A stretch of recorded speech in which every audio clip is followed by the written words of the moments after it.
There we go. Welcome back from your vacation. Thank you. I'm still looking for my agenda, but I'll entertain a motion to approve the minutes and the agenda for this time. Been moved there, second? Chairman, could we do roll call first, please? Yes. If I could find my agenda, I would have remembered that.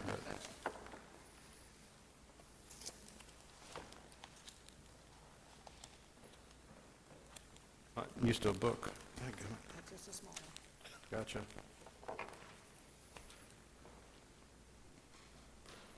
All right, here we go again. Roll call. Matt Elliott, Present.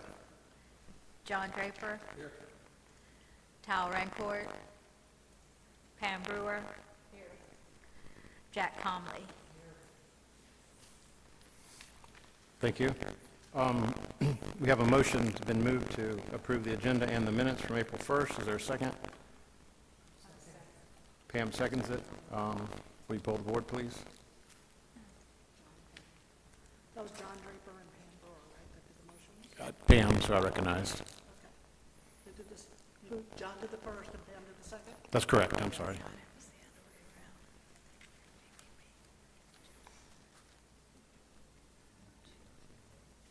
Nothing wrong. Jon Draper. Present.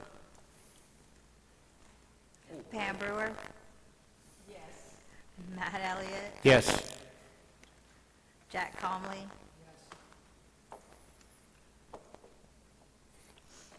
Motion carries. Thank you. Item 2, presentation. Town Attorney, Mr. Bert Harris. You have the floor. I was asked to present history of both the regional utility and the Lake Placid Regional Plan. That's going to take a few minutes. Sit back and relax.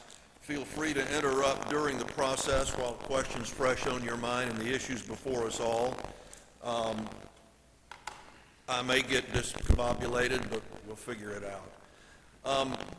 I've developed a PowerPoint, went through it last night. We'll take a few moments, and we start with the regional plan. The regional plan was created back around '08 when we saw tremendous development approaching the community. We asked, and the county commission appointed a committee to look at the area around Lake Placid, and the town appointed the committee in Lake Placid, the same committee to look at both the town and area around, and they allowed us to define the area that would ultimately be Lake Placid, that we wanted to plan to be Lake Placid. The committee met for 4 hours for every 2 weeks for 4 years. 4 hours every 2 weeks. That was quite a Herculean undertaking. It resulted in a single-space, 30-some page report back to the county and town.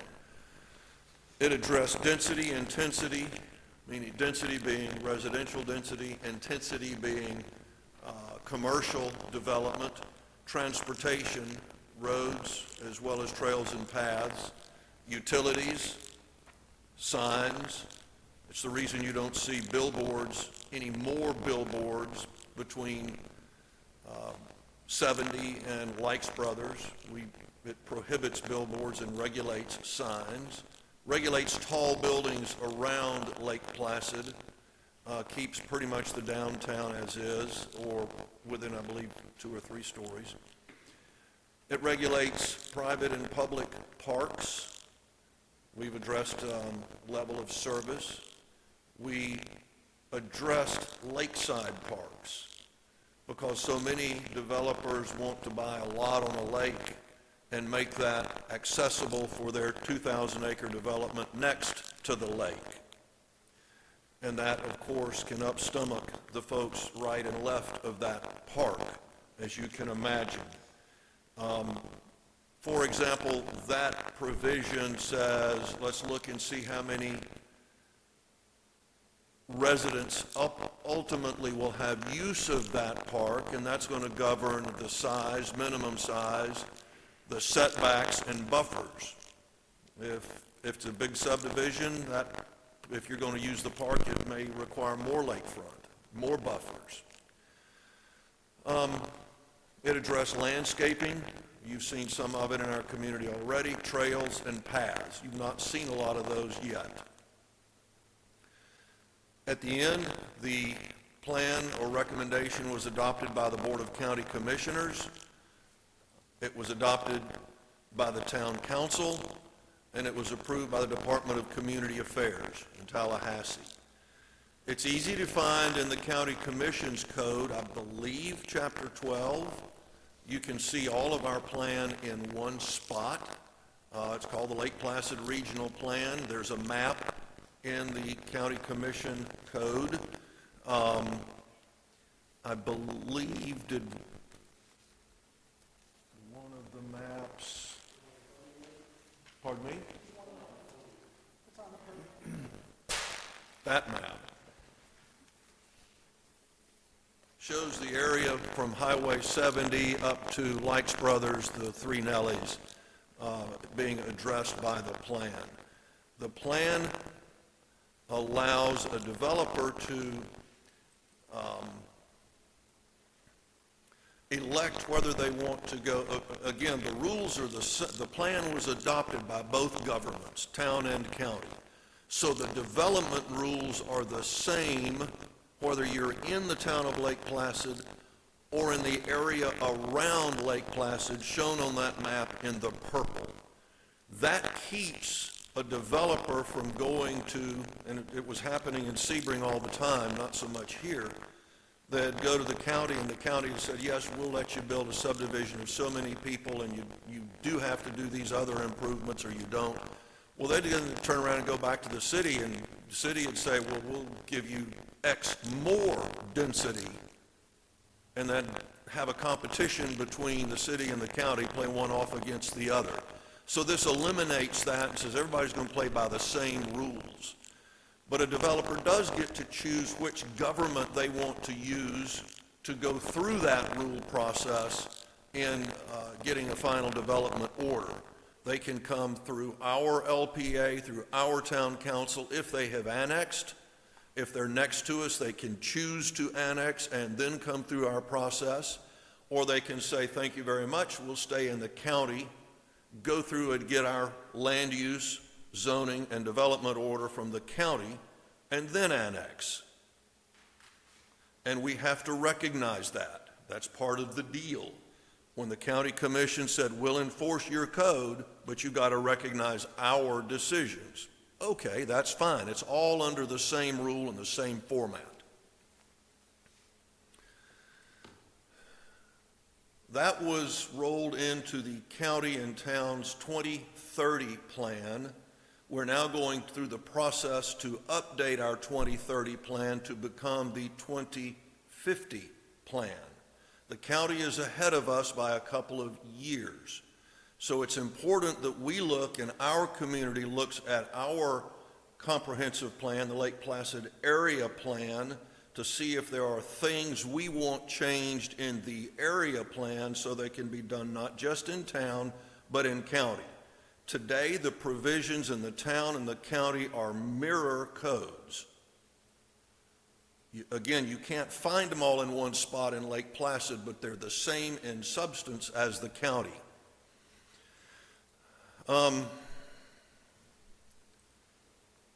That was the reason that Mayor Holbrook tasked the LPA as well as the Lake Placid Regional Utility of take a look now and let's develop where we're going. The direction was for the staff to bring our proposals to you, and then the two of us go to town council. Boy, everybody is looking out in deep space. Do we need to take a break? Do you have questions, or just march on and we'll get her done? The theory of the regional plan was for Lake Placid to provide the municipal services in and around Lake Placid. The deal was also that if you develop, you must annex, because the county is not the one to provide municipal services, water, sewer, police to a degree. Fire, we've contracted out. But somebody's got to provide the municipal service. Most folks would love to be right next to town, get the benefit of the increased value, the business, and not have to pay the town tax. That's just the dream world. So that's the reason the county said, okay, yeah, we agree, you must annex. Things that trigger annexation. First, development. When it's time to develop, you've got to annex, either before or after. By first building permit, I believe it is. Zoning change, if you change from agriculture to start the development process, it requires an annexation consent if you're in the county. That's why you see us every time the county begins a special exception, change of zoning, change of land use, Lake Placid will raise its hand and say, don't forget, they have to consent to annex when they develop or contiguous. We've addressed the choice they have. The rules are the same in both jurisdictions around our town in that purple area. The theory that, and this is a theory that we have not been successful at, is that if you follow the rules of the Lake Placid Area Plan, you should get expedited review. That just hasn't happened. We want to get there. And I would suggest we keep that as our goal and our objective. A few things to do. Well, let me get to the approach on that in a minute. In the area plan, we require all change. If you have property rights vested, you like your zoning, you can keep your zoning. Let that one sink in. We don't compel a change of zoning. But if you do want to change your zoning or land use, it has to be done through a plan development process. I'm not going to say it's a complete blank slate, but it allows you to bypass a lot of the traditional zoning restrictions. You can combine uses, and it's up to the developer to propose a use. A developer can come in and say, I want commercial downstairs, residential upstairs, or I want commercial in this pod, surrounded by residential and green space and cluster development. It allows basically innovative planning that you see in other communities. Doesn't require it, but it allows it. But it also allows our community to say, sorry, we're not having that. So it vests ultimate control in our town council, coming through two advisory boards, utility and LPA.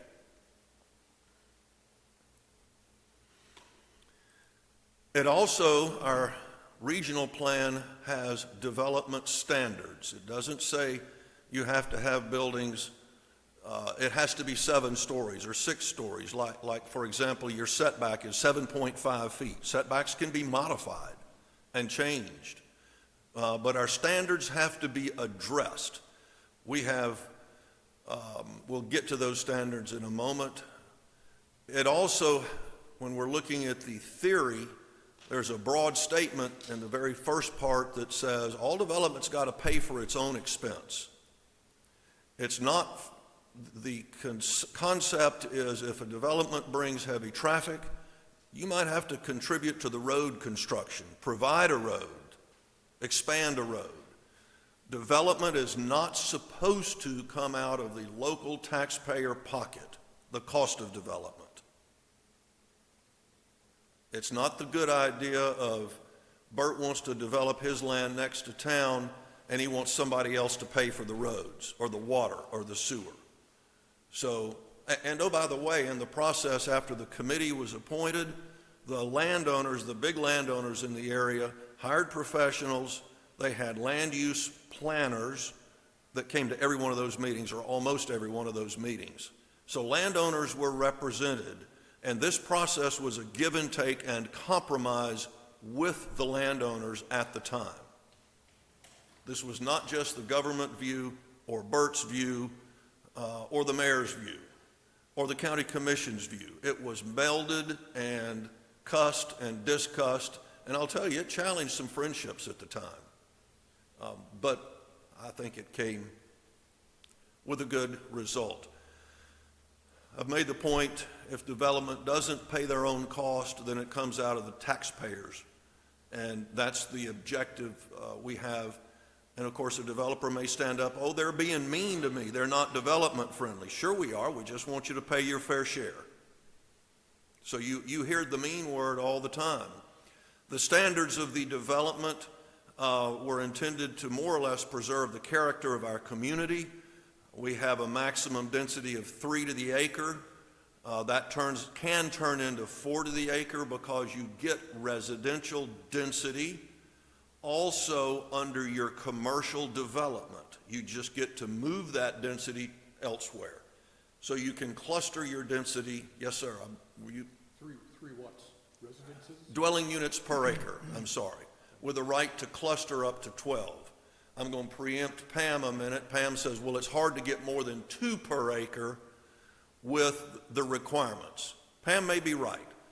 Look around at the new Grand Isles. Pam corrected me. She's right. 55 acres, right around 100, I forget the exact number, a little around 2 to the acre. But they put in the trails and paths, they clustered, and they have a good bit of recreational space in their development. Could they have clustered and gone up? Yes. If you go up and have higher buildings, you're supposed to have more green space so that your total density per acre doesn't exceed that allowed. Mixed uses, that is a combination of commercial and residential. That was a big deal back in '08 to encourage walkable communities. So you have, some shopping or some stores near the residential areas. I joked last night, it works really well between December and March to walk in Lake Placid, but not so much July and August. It's too darn hot. Height limitation, we left it lower in downtown because we didn't want to change that personality, and allowed higher, and I forget the total, whether it was 10 or 12 stories. Do you remember, Pam? How high we allowed? It was significantly higher buildings. But again, if you're stacking up people, you've got to have green space to go with that. Prohibited billboards and regulated signs, that today is the reason you see a difference when you drive into Lake Placid versus drive into Sebring. Just about some business owners always want more signage. The sign code gives every business owner an on-premises sign. It prohibits off-premise signs. Most folks would love to have turn here to my rat trap out on 27, and that's what makes 27 horrendous. I'm going to advise against changing the sign code because it's kind of like a building. It is a building code. Once the government says you can build this house on your property, if they want to tear it down, they got to pay you for it. So once you start allowing more signs or different or additional signs, once they're there unless the town of Lake Placid writes a check to buy that sign. And I'm not talking about the cost of 2x4s and posts. That sign becomes an advertising key, and they're going to claim that's the reason I get half of my business, prorate the lost profit over time, and you're writing a big check. So that's the reason you see the town attorney go green-eyed when we start talking about expanding signage in the community. If you don't like the sign code, come up with something better. We'll talk about it, but be careful on that one. The area plan prohibits mobile homes, more mobile home parks, and more RV parks. We have mobile homes coming in on single lots all the time. Not sure how that's allowed, but no more of those parks. We got them. It requires underground utilities in new developments. One of our recommendations will be require underground utilities in redevelopment. More standards, transportation plan. We address roads, divided highways for collectors, landscaping. The future roadmap that we developed was never adopted by the town or the county. I hope it will be in this 2050 review. It's one of the recommendations I hope comes from our community. So we need to look at it and consider changing.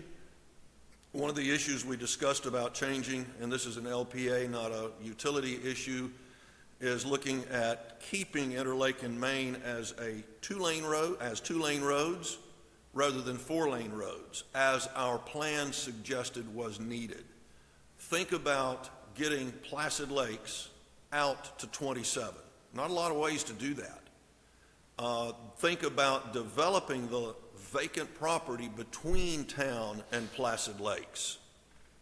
You fill those two up, and you got a traffic issue. Now, I don't know how many, I was just in Lakeland recently. They've got a major federal highway going through the middle of Lakeland. It's either 4 or 6 lanes, and the sidewalk is not much bigger than this podium. And I was walking with a friend, and I mean, there were semis like right there, and I was going, oh, shit. You know, it's a bad idea. So I suggest we reconsider 4-lane through traffic in our town and leave that as 2-lane traffic, because they appear to be going forward with Daffodil. That adds one more full road for Placid Lakes and the back folks to get out to 27. If you keep a 4-lane for folks going through your town, they're not bringing anything to your town.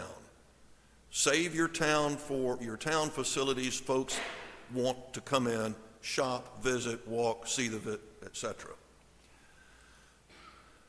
We require link parking, frontage road, backage roads along 27, trying to preserve that asset so that we don't overclog 27, and it's a little safer for some of our folks to not get on 27. And you've seen us push for those frontage, backage, and linked roads. The issue for the LPA is to first confirm, do you want to keep the plan? There are a lot of folks that have said, my God, it's complex. Well, yeah, it is. If you've ever dealt with development rules,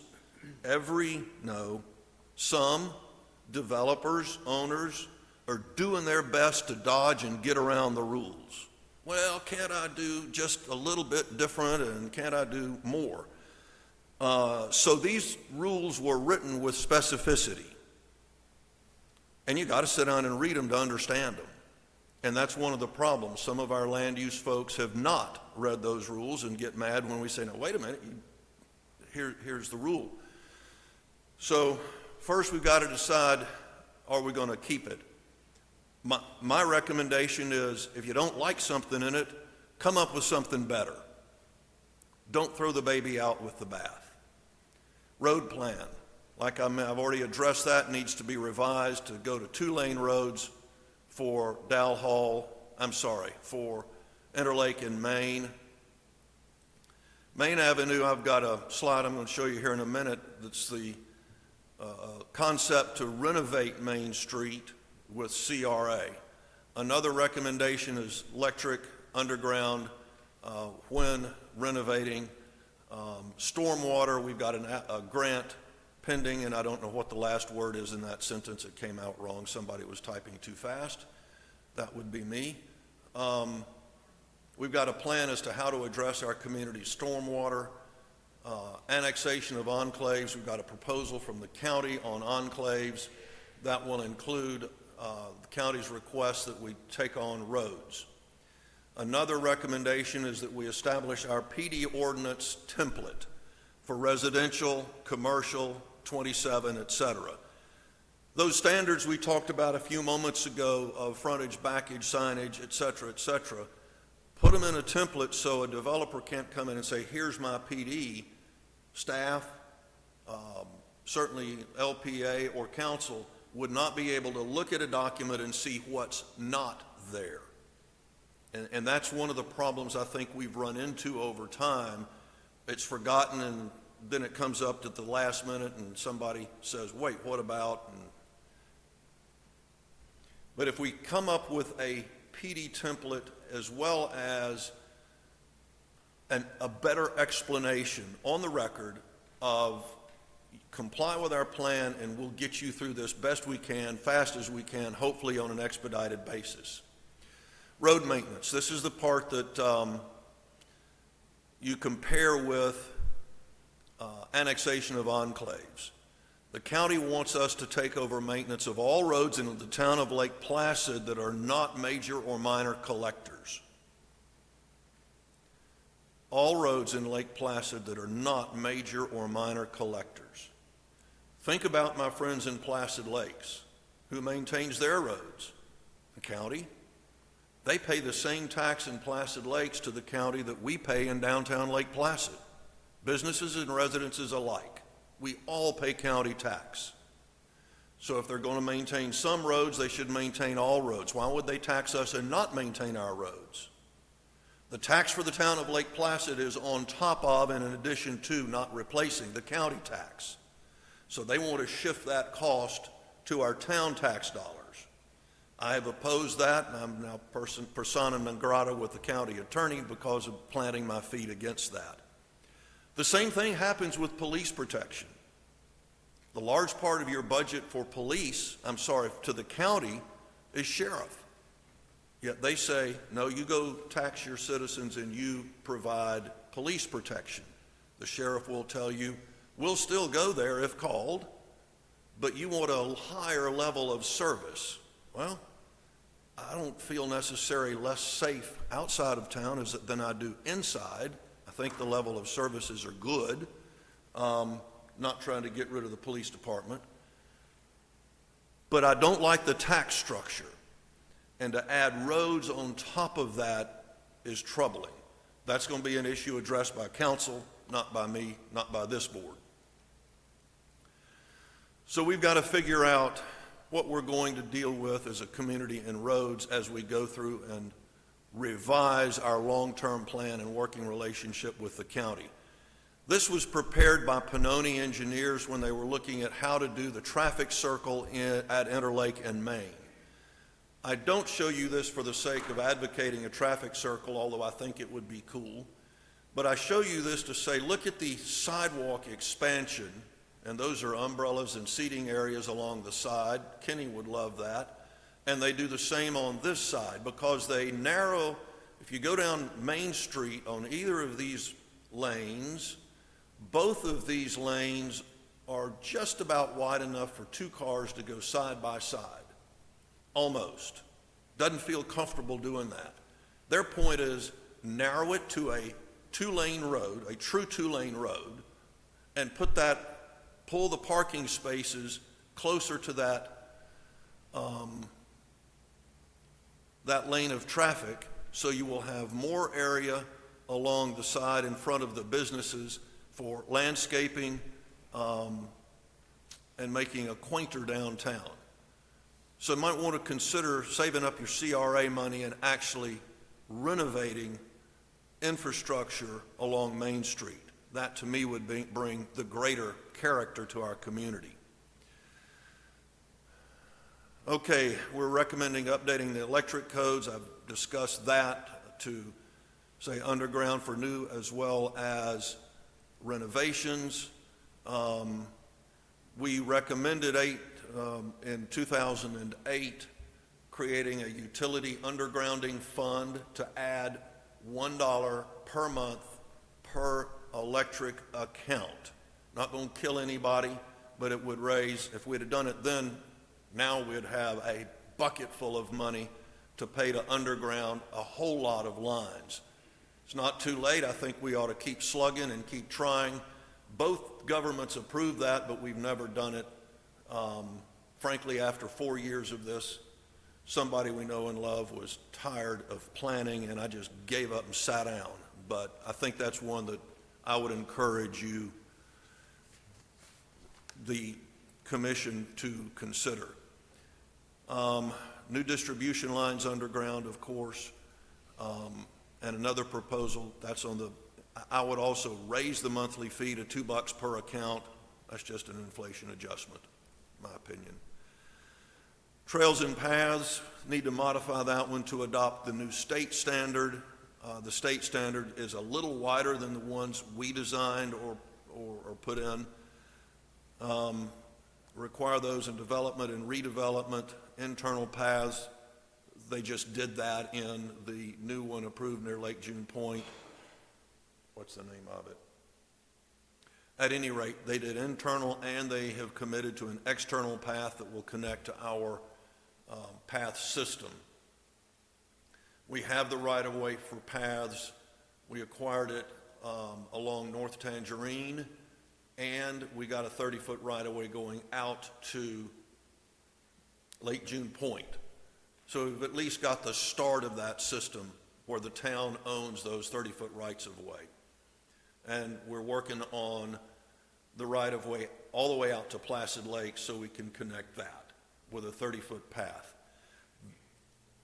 And let's come back to that. That was purchased with utility money. That was purchased with utility money because that's where we want to put the underground lines, utility line going out to Placid Lakes. I need to be careful on word choice. That allows us to have a dual use, to use it as a path.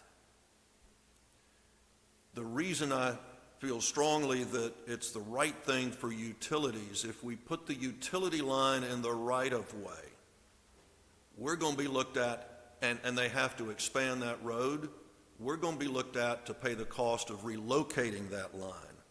There's legislative stuff in the legislature today about that cost and expense. Plus, you'll have the county looking at us saying, well, it's your line, it's in our right-of-way, move it. So if we put it in our own right-of-way, nobody's going to make us move it, or if they do, they're going to write the check to relocate our line and our path and our trees and our streetlights. So that's the reason I always encourage utility lines to be out of a right-of-way. I suspect Brother Draper can speak to that at the appropriate time and how expensive it can be to have to relocate utilities. That road particularly is a narrow road. It's 2-lane, and as Placid Lakes fills up, somebody's going to have to expand that road. That's coming. Maybe not in my lifetime, but Placid Lakes continues to grow. Not a bad thing, that's a good thing. Trails and paths, we discussed those. Green space, we've actually had gifts of parks, so continue to encourage those. We need to update our level of service. A level of service is simply looking at what is the number of acres per 1,000 of residents we have today. So we add up our parks and we do the math with our residents and say, if you come in and bring 100 new families, 2.3 persons per home, whatever that number is, then you're going to owe us this much in parkland so you don't dilute the ambiance of Lake Placid, the parks in Lake Placid. Again, developers going to look up and say you're being mean, and we're saying, no, you want to be in our community, don't muck it up. You pay your cost of development. I encourage not to do, if it's a development, say over 20 homes, money in lieu of land. Because you put that money in the savings account, 3 years later you want to buy land, it's gone up in price, you'll never find what you want. Give us the land. Consider establishing standards and use restrictions for your parks. Some may be swimming holes, some may be pickleball, some may be dog parks. That's not to catch people losing, that's really to guide and state expectations so your public knows what to do where and where to go for certain things. You may allow birthday parties in all of them. And if you don't, I don't care, that's fine too. Expedited review, we've talked about that. Follow our template, implement our regional plan, and we'll expedite. We need to keep that as a goal, in my opinion. We need to better state our goals and objectives so people can find them and understand them. A lot of times folks will come in to develop and they can't find all those standards in our code because it's spread throughout. So we need to have a bit of a cheat sheet, say here's what we expect. And the templates to say here, each one of them would say, and here's how I'm providing the frontage road, or we're not on 27, we're not doing a frontage road, but somehow check the box that you're meeting the plan. Conceptual plan development, that's when a landowner doesn't have a clue what he wants to do, but he knows he doesn't want to be agriculture, he wants to be commercial so he can sell it. So at most they're going to do a bubble plan, and you're supposed to come back and go through the process a second time when you want to assign specific property rights. The town has recognized that process for probably 20 years, meaning, okay, we'll all say, yes, this is in the right place for commercial, but you're going to still have to come through, the developer still has to come through the process again to say what commercial and how. The 2050 plan, our proposed changes need to be adopted by LPA in the next few months. Now let's talk about the regional utility. You want to rest your mind a minute? Do you want to have any questions? We're moving from planning to utilities. I haven't crossed anybody with any of that? No? All right, let's talk utilities.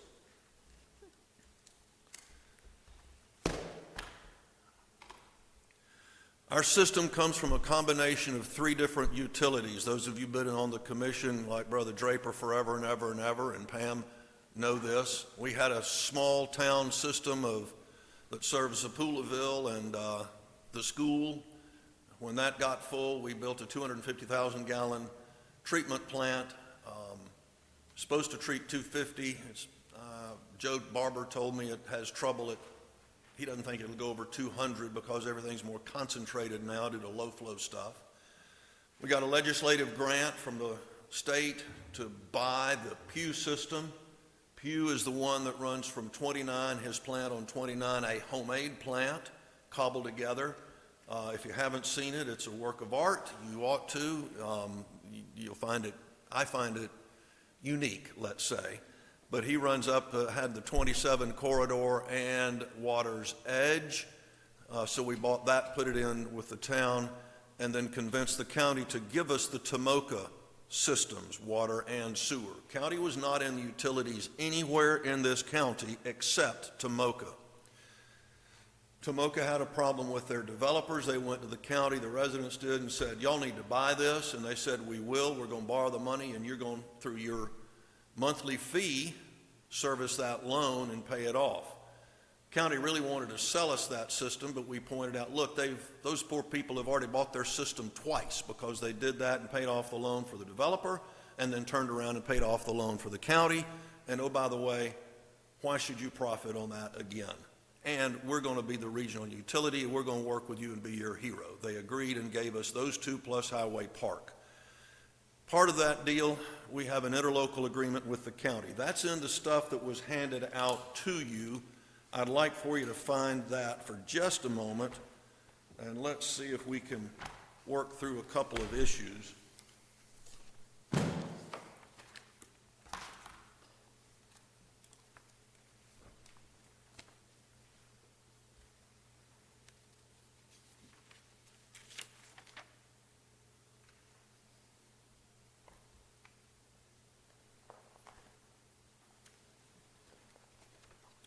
Should say interlocal agreement between Highlands County and the town of Lake Placid for transfer of utilities.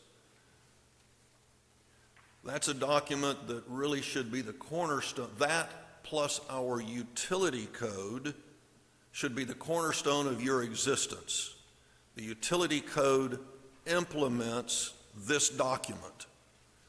This document started it. You will see where they've said, we're going to give you these utilities, transferring to the town. You're going to use and guarantee town rates, so we couldn't profit and charge Tomoka or Highway Park higher rates.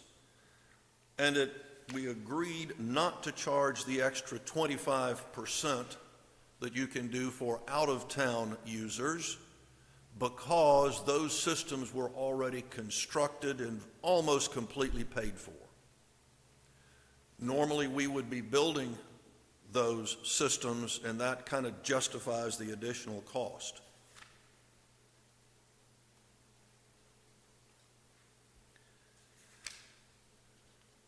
You see on page 5 of 9 discussion of fire flows. That's always a concern that we should not lose sight of. They really wanted fire hydrants every 500 feet when we go out of town or in town, but they did not require that of other municipalities. The other municipalities said, we'll be glad to let you, county, put fire hydrants for your citizens in your territory, but when we serve somebody, we're just going out to the subdivision and serving the people that want water. The county said, thanks, but no, you're the utility, you ought to pay for it. So they didn't agree. And my position was, hey, you make them get on board and agree to do that, and our community follows suit. So far they haven't, so there's no rule that I know of about 500 feet.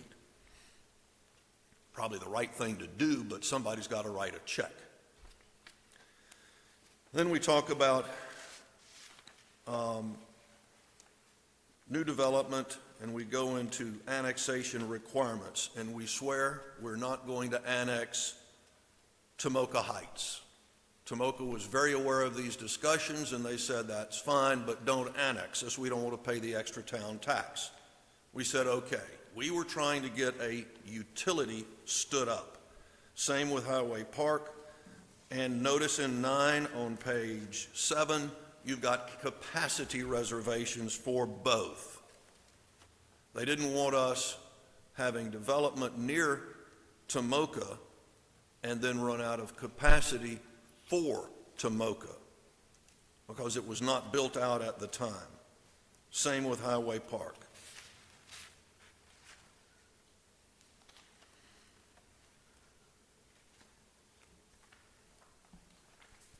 Those are the main concerns I would point out in our interlocal agreement with the county that still controls, that we still must comply with. I believe that we're going to put that online so it's there for all to see. In that process, we, the town, committed to be the regional utility. County is out of the utility business. That's the reason we talk about service beyond the town of Lake Placid.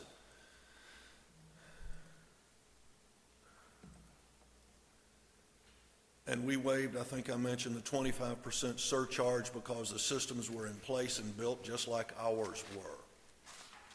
Why would we want, as town of Lake Placid, to be a regional utility?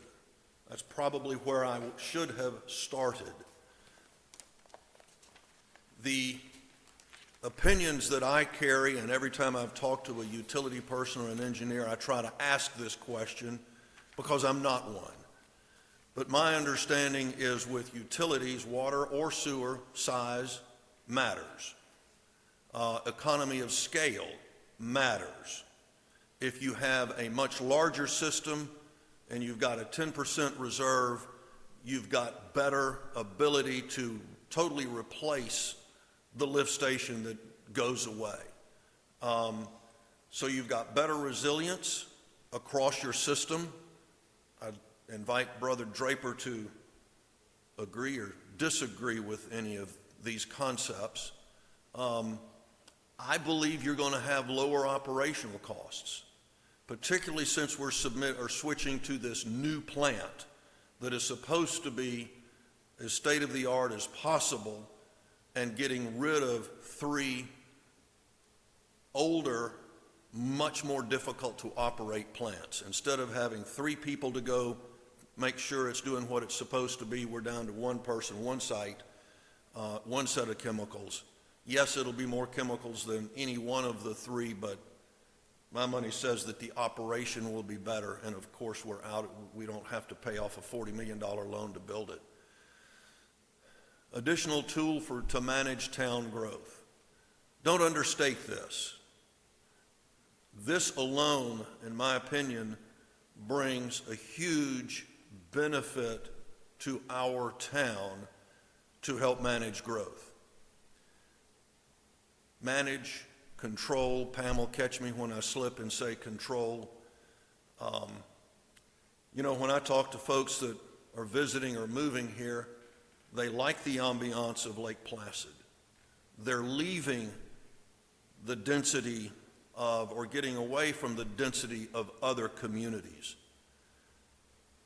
So I, without apology, advocate setting the standards. Those were set generally in the first part of this discussion, in the planning effort to control density and intensity, but the utilities becomes the second leg of that ability to control or manage growth. Kevin accuses me, rightly, of trying to determine who we will and won't serve with utilities. And generally that's a tough thing to do.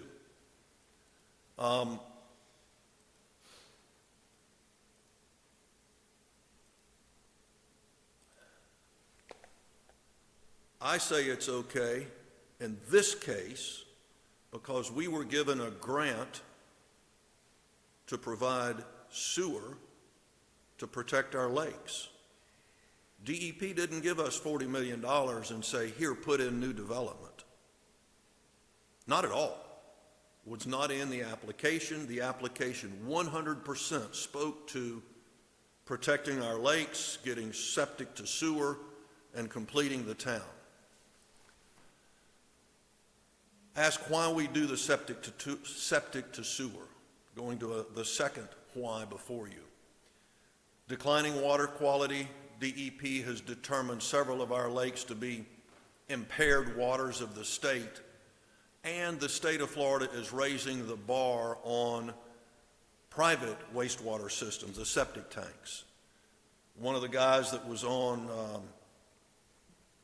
the board last night confirmed what I had been told, and that is the new AWT advanced wastewater septic tank in Lake Placid costs about $17,000. That's an important number to remember. We're going to come back to that in a minute as we set our prices. So the state is going to make it more expensive, thank God, to be more protective of our lakes and our environment. Not a bad thing. You've heard of BMAP. Those are established either by Water District, Pam will straighten me out on this one, or by DEP, I'm not sure which. Basin Management Action Plan. We're in the one for Northern Everglades.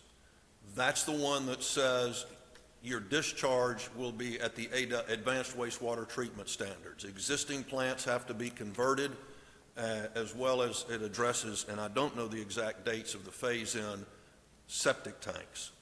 I don't know about old ones, but certainly new ones. That's a picture issued by the Department of Health. That was posted on Lake Placid, at the Lake Placid boat ramp. So if you're questioning why, that to me answers the question as good as any. I grew up on that lake. My drinking water came directly from the lake, and it was clear as a bell. Let's get back to what we told DEP would do with the money. You should have an interlocal agreement. No, a resolution.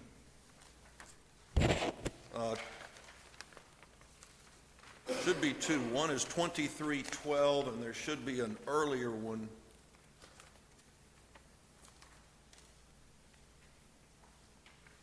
Do you see either resolution of the town council? What number is it? 2021 is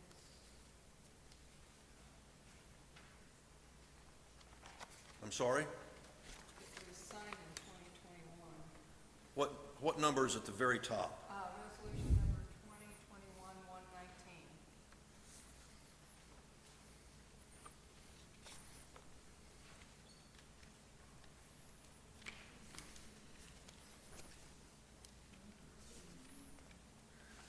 2021-119. One 119 is by the Board of County Commissioners. We'll get to that one in a minute. Do you have, 2021-09. This one? That's what I'm looking for.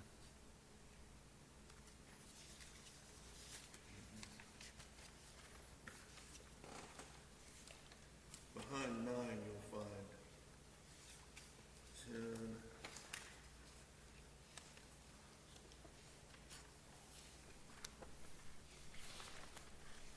Should be 08 in your package. Okay. Is that, you have an extra one of these? I do, you can have that one.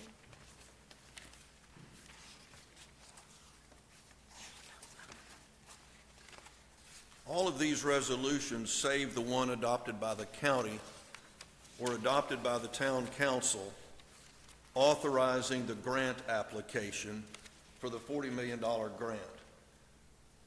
08, I believe, is the most complete. And I say the most complete. These resolutions show the evolution after discussions with DEP over use of the money. Let's start with 08.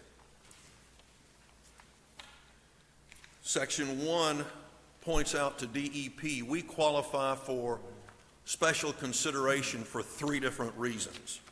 We're in the Okeechobee BMAP, we're an area of rural area of opportunity, and we're a rural community that is really very small. We point out that we serve 30,000 people in our service area, not legal service area, but the Lake Placid community, that we've agreed to act as a regional utility, and that our 2,300 citizens under cost of service section 4 can't afford to fund or borrow the money to serve the 30,000 around us. So the council authorized us to ask for the grant for these things. And you see here lined out exactly the areas we ask to serve. I will tell you this morphed to some degree on page 5. 6.11 we took out later, Camp and Conference Center, because we got a separate grant. That line is complete and installed. We took out Highway Park, not on a lake, not in our town. We started with 6.1 because we knew we had a shovel-ready project. That was the south area of town. That's a gravity system. We bid it out. It came in at 3. We had $2 million lined up. We thought we could make it work, but had to walk. So we said that one's on the shelf ready to go. We wanted the 1 million-gallon treatment plant. We wanted to close the Tomoka plant and transfer that product to our new system so that too would be treated properly. We wanted to get the Lake Placid, North Lake Placid, South Lake Placid, Highway Park was taken out, Lake June Point, Placid Lakes North, that's the canal area, talk about that in a minute, Simpsonville and Lake June, that's across from the smoke headquarters, Lake Pearl and Lake Serena to South Main, the conference center taken out, and Sun and Lake Estates. We put in, and these areas were well beyond our planning area. Keep in mind, utility is very different from planning.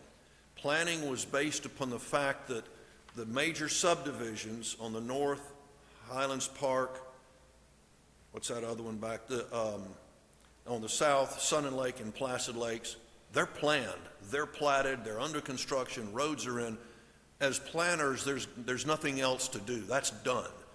So we chose the land that's between those big subdivisions as our planning area. That's different from a utility service. And I will slip up and use the word service area. That's a defined term in Florida statutes. Not recommending service area because I think Pam will confirm, at least I would invite your conversation on this one. If you declare service area and they want your water, you got to run a line to them. And we can't afford to do that.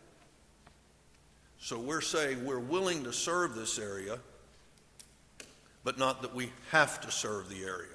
Walking kind of a fine line there because we simply don't have that money until more grants come in.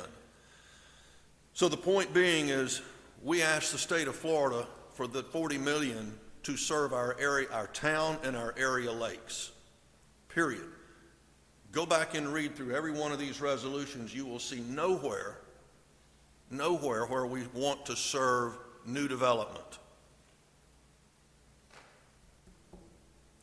And they're sitting here waiting for us to come online. You've got a request from the RV park on 70. I'll admit that's a tempting request because we can make them put the line down the shore of Lake Placid and save us that expense. But you're also using 10% of your 1 million gallons a day treatment.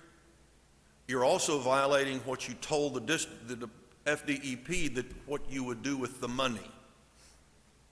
You're also going beyond your area plan.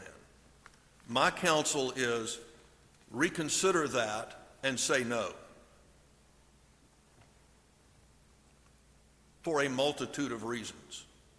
In our area plan, we say no RV parks. Why in the world are we going to go against what our community and our county has already said, we're done with that?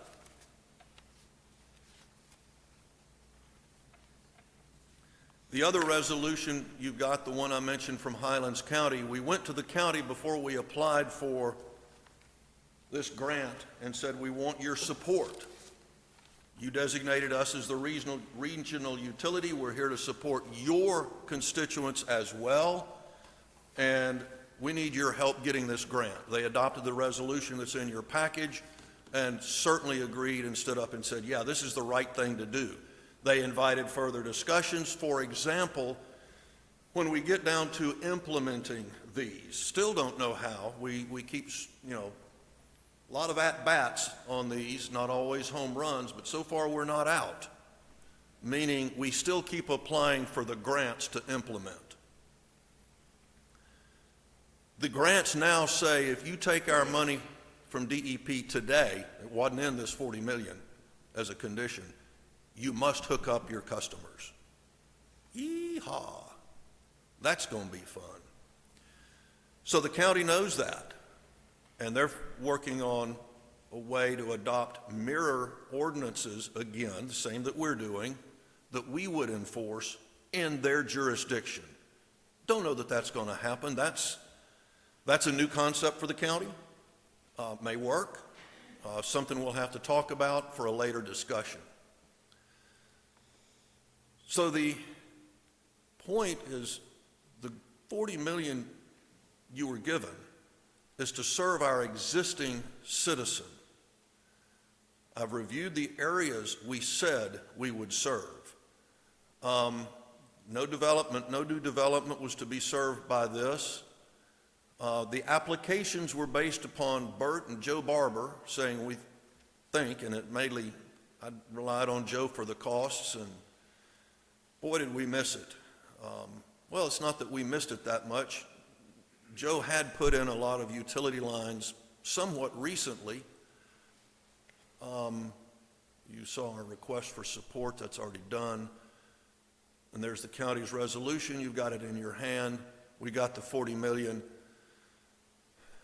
The initial grant agreement is also supposed to be up there in your hand, and it will show where we were supposed to serve, do all the close down the 2 plants, connect them to our new plant, and serve 1,600 homes on the lines. Boy, There's your scope of work that you have before you. You're welcome to read through it. And then everything changed. I mean, everything. We determined and used a little bit of the grant, I think it was $80,000, to do engineering studies. I've heard people say, well, we need a master plan. That's pretty close to a master plan, because we went out to all of these areas and had the engineers tell us what's it going to cost to run a gravity, what's it going to cost to run a low pressure line. Not a perfect master plan, but it's pretty darn close. It's the information you need to rely upon to make those decisions. Nationwide, the COVID money got sprinkled all over the known free world, best I can tell, and a lot of it was sprinkled on utilities. And nationwide, the cost of construction and widgets going into that construction skyrocketed, doubled or more about the time we got our money, which is the reason we missed the cost estimate so grossly. The cost took off. DEP understood and agreed. They saw it before we did. So they agreed to amend the grant and say we did not have to serve 1,600. The main part of the grant, and you've got the amended scope of work in your documents today. The main part of the grant, of course, was to do the studies I just referred to, as well as build the plant, as well as shut down 29 and bring that sewage through a new line up 27 over Lake Mirror to connect to the line from the camp and conference center. That line allows us to go down the other side of the Lake Placid. The conference center lift station allows you to go straight down the Lake Placid. But anyway, the DEP allowed us to change the scope of work to fund everything we could fund. Bless their heart. The town continued and continues to seek state and federal grants. We got what was initially a $7 million grant, a federal earmark, reduced by the Congress to $2.5 million, and then our friend Brother Trump got elected, and he said no earmarks. So there went the federal grant this past November.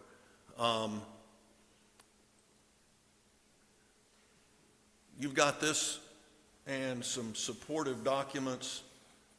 Pannoni and several engineers did the studies for how much each line would cost and whether it would work. I understand you've also had some discussions as whether gravity would work in Placid Lakes, and the concern is the muck would screw that up over time. That's beyond me. So they've amended our grant. We're dealing with our core issues. We're set up with a advanced treatment plant. We're closing 29, and we're ready to start running lines around lakes. And we've got several grant applications pending. One is specifically to pay the cost of hooking up 55 homes, because that line from the conference center comes right through Serena and Pearl. So it allows us to do some pretty good work and get started for our Southtown area. That's your amended grant scope of work that's in your package.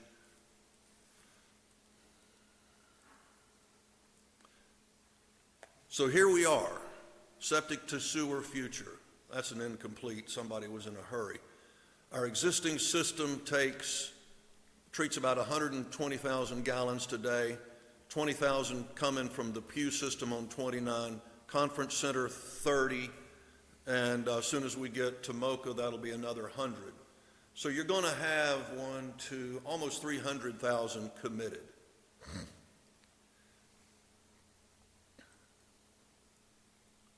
We'll have our plant up and running late this year, early next year to service 300,000.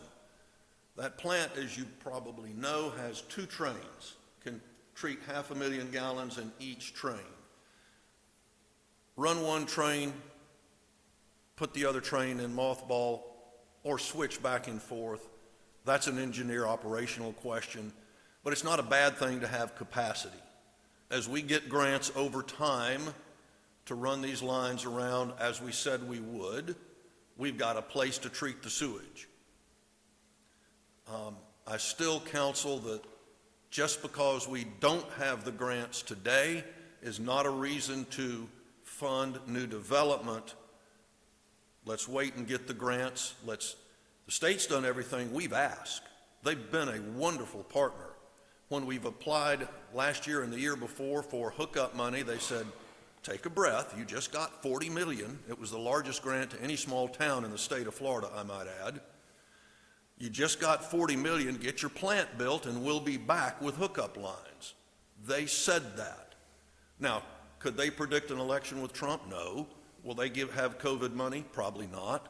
But will they have other water quality money? Yes, they will. So let's give them a chance to do what they said as we do what we said.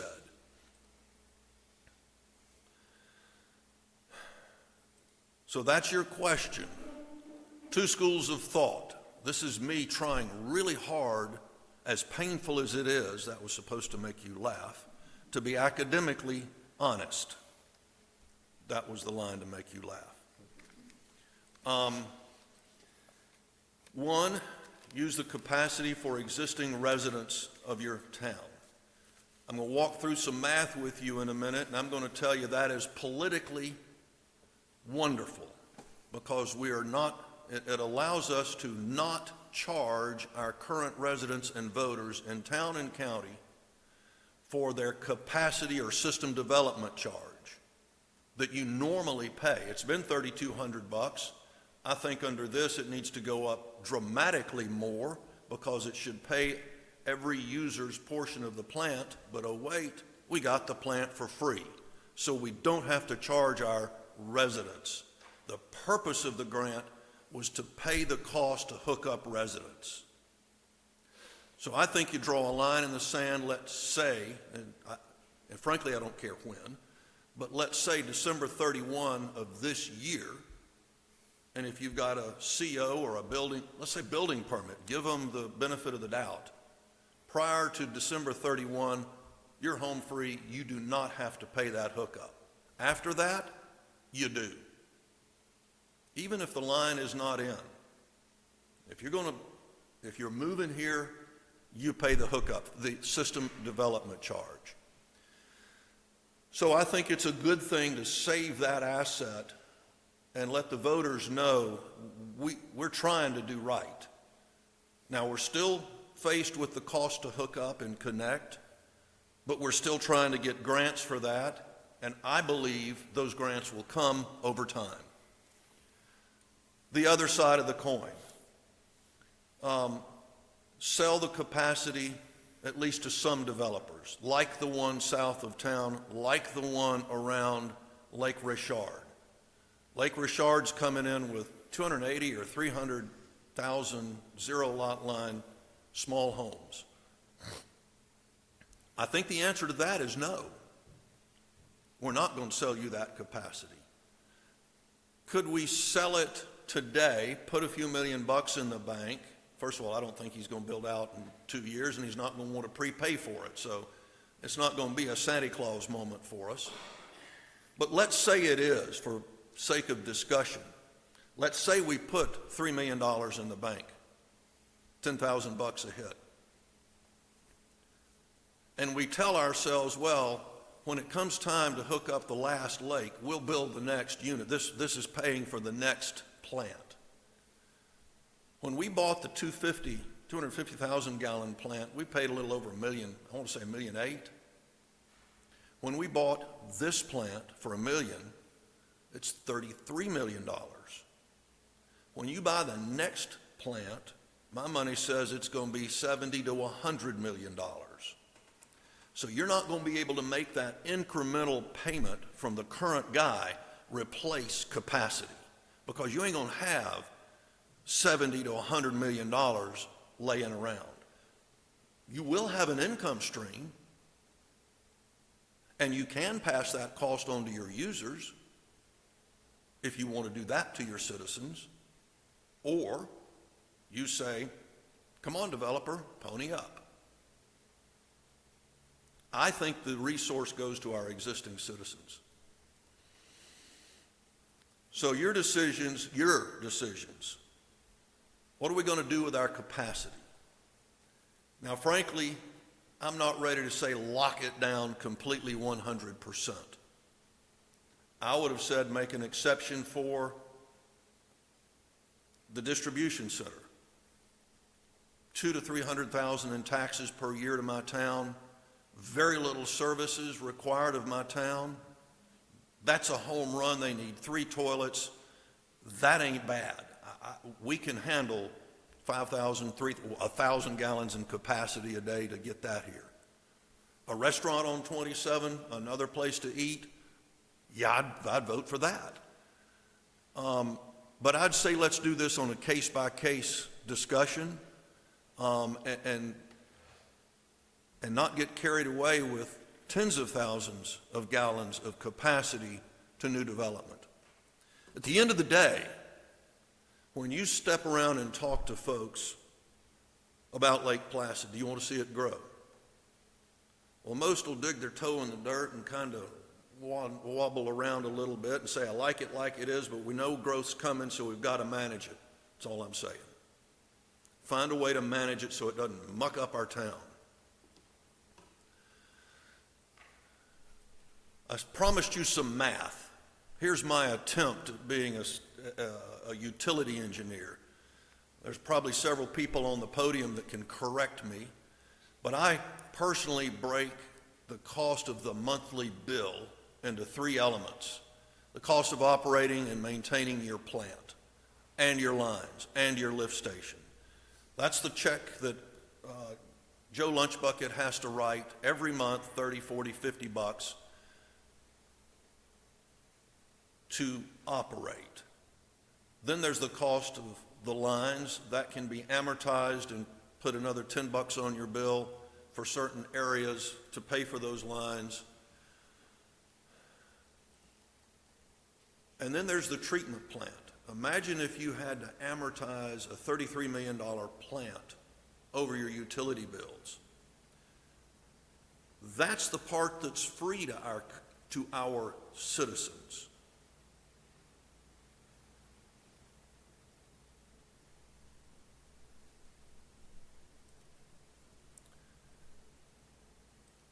So if you sell capacity, you divide that 33 million, add a couple million for the land next door, I think you ought to double the 33 because inflation's going to catch us.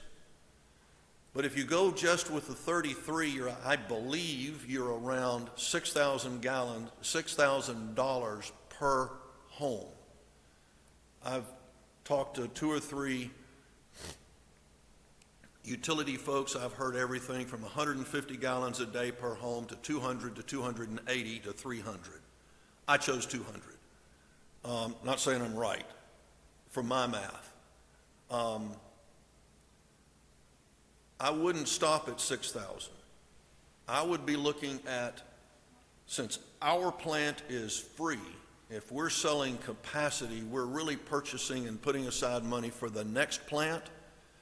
I would charge as close to that 17,000 number as I thought I could get away with, because that's the market.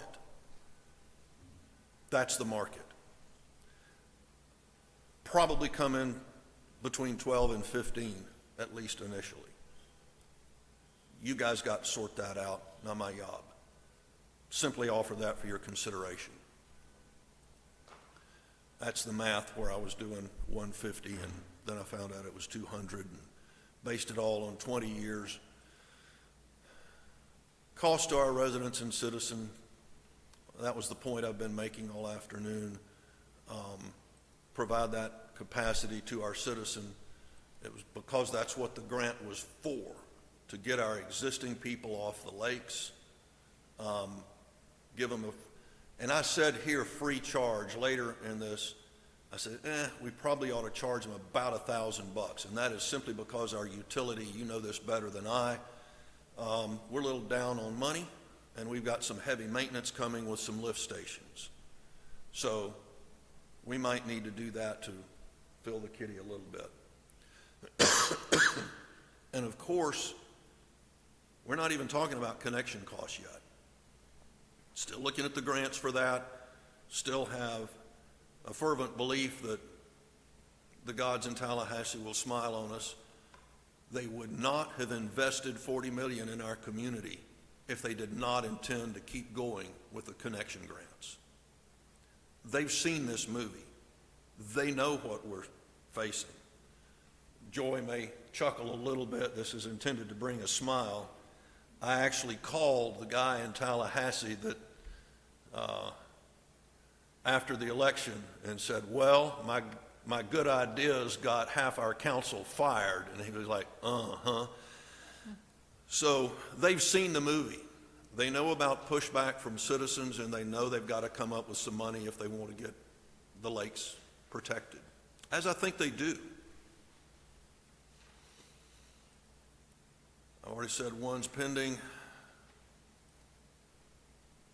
We've talked about the wisdom of selling to developers. The other side of the coin, that was Kevin's point of view, and that is, do we sell capacity to developers? I think that beat that. Our current staff, Bert, and Charlotte, are on the side of recommending that our capacity and the advanced treatment plant was given to the town for a specific use, that we not depart from those representations made to the county commission and to the Florida Department of Environmental Protection. If you sell capacity, even in the limited, I would think a very low number would be 10. I would prefer to see closer to 15. That's me getting into your business. Then there was the issue of comparing the utility plan and area to our planning area. I think I've touched on that. They're two different purposes, so the areas are by definition different. We've told the county commission, we'll take care of utilities here. The only thing that they would do is the same thing we're doing, and that is try to get grants to serve outside of our town. And one of the things that I didn't put on here and should have is that our town council needs to adopt a resolution, and I hope you'll recommend it when it comes time to develop the list of recommendations from this body to the town council. Ask the county commission to apply for a DEP grant every time we apply for one. We'll help them, we'll manage the grant, but they are entitled to a grant because they're a different jurisdiction than we are. Mainly, we're out serving their citizens. So the county, I think, is going to smile on that request and say, you bet. And that doubles our chance of getting maybe even 2 lines a year to serve around our lakes. So that's the reason you're going to find the 2 maps depart.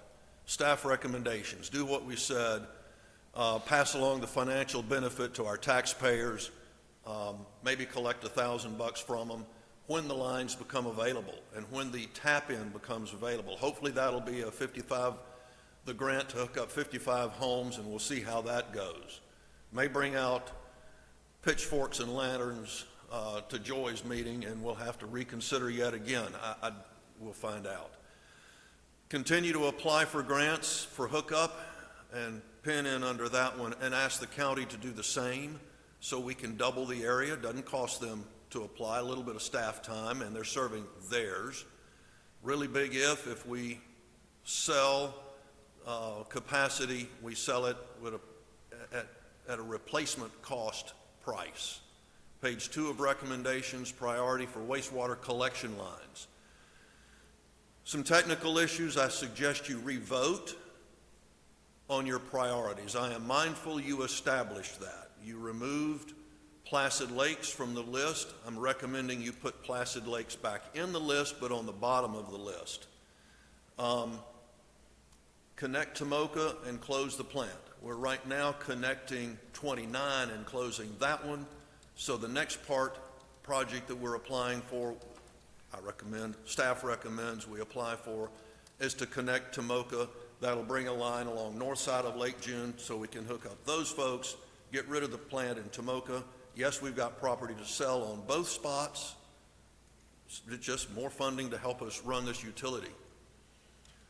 We've got to get a new line from the Green Dragon lift station. That's the one that's part of the conference center project. We upgraded the lift station at the conference center and the lift station on Green Dragon because it's not just the conference center poo that's coming up, it's Lake Placid North and South and the County Road 29 plant coming through those lines. So we've got enough line that we can keep it working in the foreseeable future, but that's got to be upgraded. Southtown, you know, I think it was Pam. We're friends. Our views may depart, but I think we're still friends. Somebody pointed out, maybe town, that folks in Southtown can't afford a utility bill. I am not here to recommend Southtown. That one is a Bert doesn't care issue because you're going to have problems collecting and some of them are landlords and we don't care. That's an investment property. That's different from Susie Lunchbucket, the widow, that doesn't have a pot nor a window. So Southtown is not on a lake. I put it in because it's in my town's jurisdiction and I represent the town. So, Councilwoman, there's an option for you to think about whether or not you want to go into Southtown. That's going to be a difficult decision and discussion. And the recommendation needs to come from this board. So, good luck with that. Lake Placid, from the lake, from the conference center lift station south, and from County Road, from that new line south along the other side of the lake. Placid Lakes, Canals, and Catfish Creek homes. That is not Lake June Point. That would be the homes along Catfish Creek Road, all the way out to Placid Lakes and the canals. Placid Lakes canals, to my understanding, are the worst contributor to the status of our lakes in our area. And that's the reason I put that in the grant application. One, I thought it would help us get the money because DEP would want to see that. They can look at the map and they know canals collect hockey and feed it right into the lake. And the data supports that. Placid Lakes has taken the position that, correct my word choice, my understanding is Placid Lakes would rather us not go into their territory. I appreciate the point. My response to that is they've had 40 years to install and they haven't, and they're the worst contributor, and it needs to be fixed because of for the health of our lakes. If we put it on the bottom of the list, it's going to take us years to get to Placid Lakes, and oh, by the way, that's probably $25 million. They've got time to do it themselves. If they can put a deal together, God bless them. It's one less we have to worry with. We'll take that money and go to another lake. So bravo Placid Lakes if they want to do it, and send a note encouraging them and tell them we'll wait a few years, but as soon as we get a grant, we're coming. County roads, we can run down and do it. I don't think their opinion matters. One question, well, I'll leave it right there. I've said probably more than I should. Line design. This is another where everything changed all of a sudden. The question between what type of lines. I know there are many different lines. I've been told by engineers that the two that you'd want to look at would be gravity and low pressure. I'm not an engineer. I don't pretend to want to make that decision. That is, to me, going to be a money issue. Recommendation is that we take the position that each line will be considered on its own, the entire life cycle cost, of the line should be considered from an engineering standpoint. How often do you replace pumps? How often do you maintain pumps? How often do you fix lift stations? How often do you have to clean out gravity lines? How often do you clean out low pressure lines? Take all of that into consideration, figure out the cost, and go for the grants. But don't just sit still. Let's move forward on something. And I think that your position from a policy would be to recommend a policy standpoint of something like I've said there. You wordsmith it, you guys are the engineers and the experts, that says, hey, we're going to look at each line with the appropriate data and figure out how it needs to be done. My understanding is sometimes when we've got topography like this, gravity doesn't work so much. When you've got homes like mine that are situated on the lake and the road is at a higher elevation, it generally won't run uphill. I'm going to be in a pump. I know I am. You're one to figure out. Let's refine the area we serve, not service area necessarily. When we did this, and I can't give you a reason why, but didn't include Lake Blue, Lake Clay, or Lake Huntley. All of those probably should be considered for inclusion in our grant requests. Put them on the list somewhere, because we need to tell the Board of County Commissioners, hey, we got this. We want your help, but we've got the capacity in our system to serve the lakes.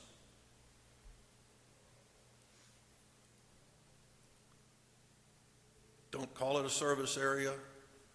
We've talked about that. System development charge. I've been all over the map between $10,000 and $17,000 simply because I can't make my mind up on which one to recommend. Probably not needed. You guys figure that out. You know the issues of replacing the capacity. That's the policy I think you ought to come back with. I chose 20 residential units. You might want to put in a commercial standard, but decide what growth you will permit, and then bring it back through your board and council. And if they're not meeting our standards in our development plan, you can say no. I'm done. Questions?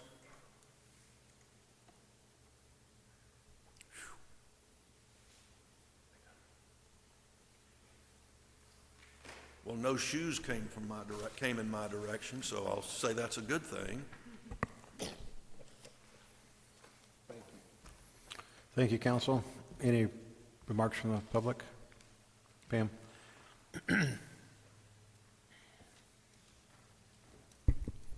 Pam Pinterest, 12373, Lost Lake Drive in Lake Placid.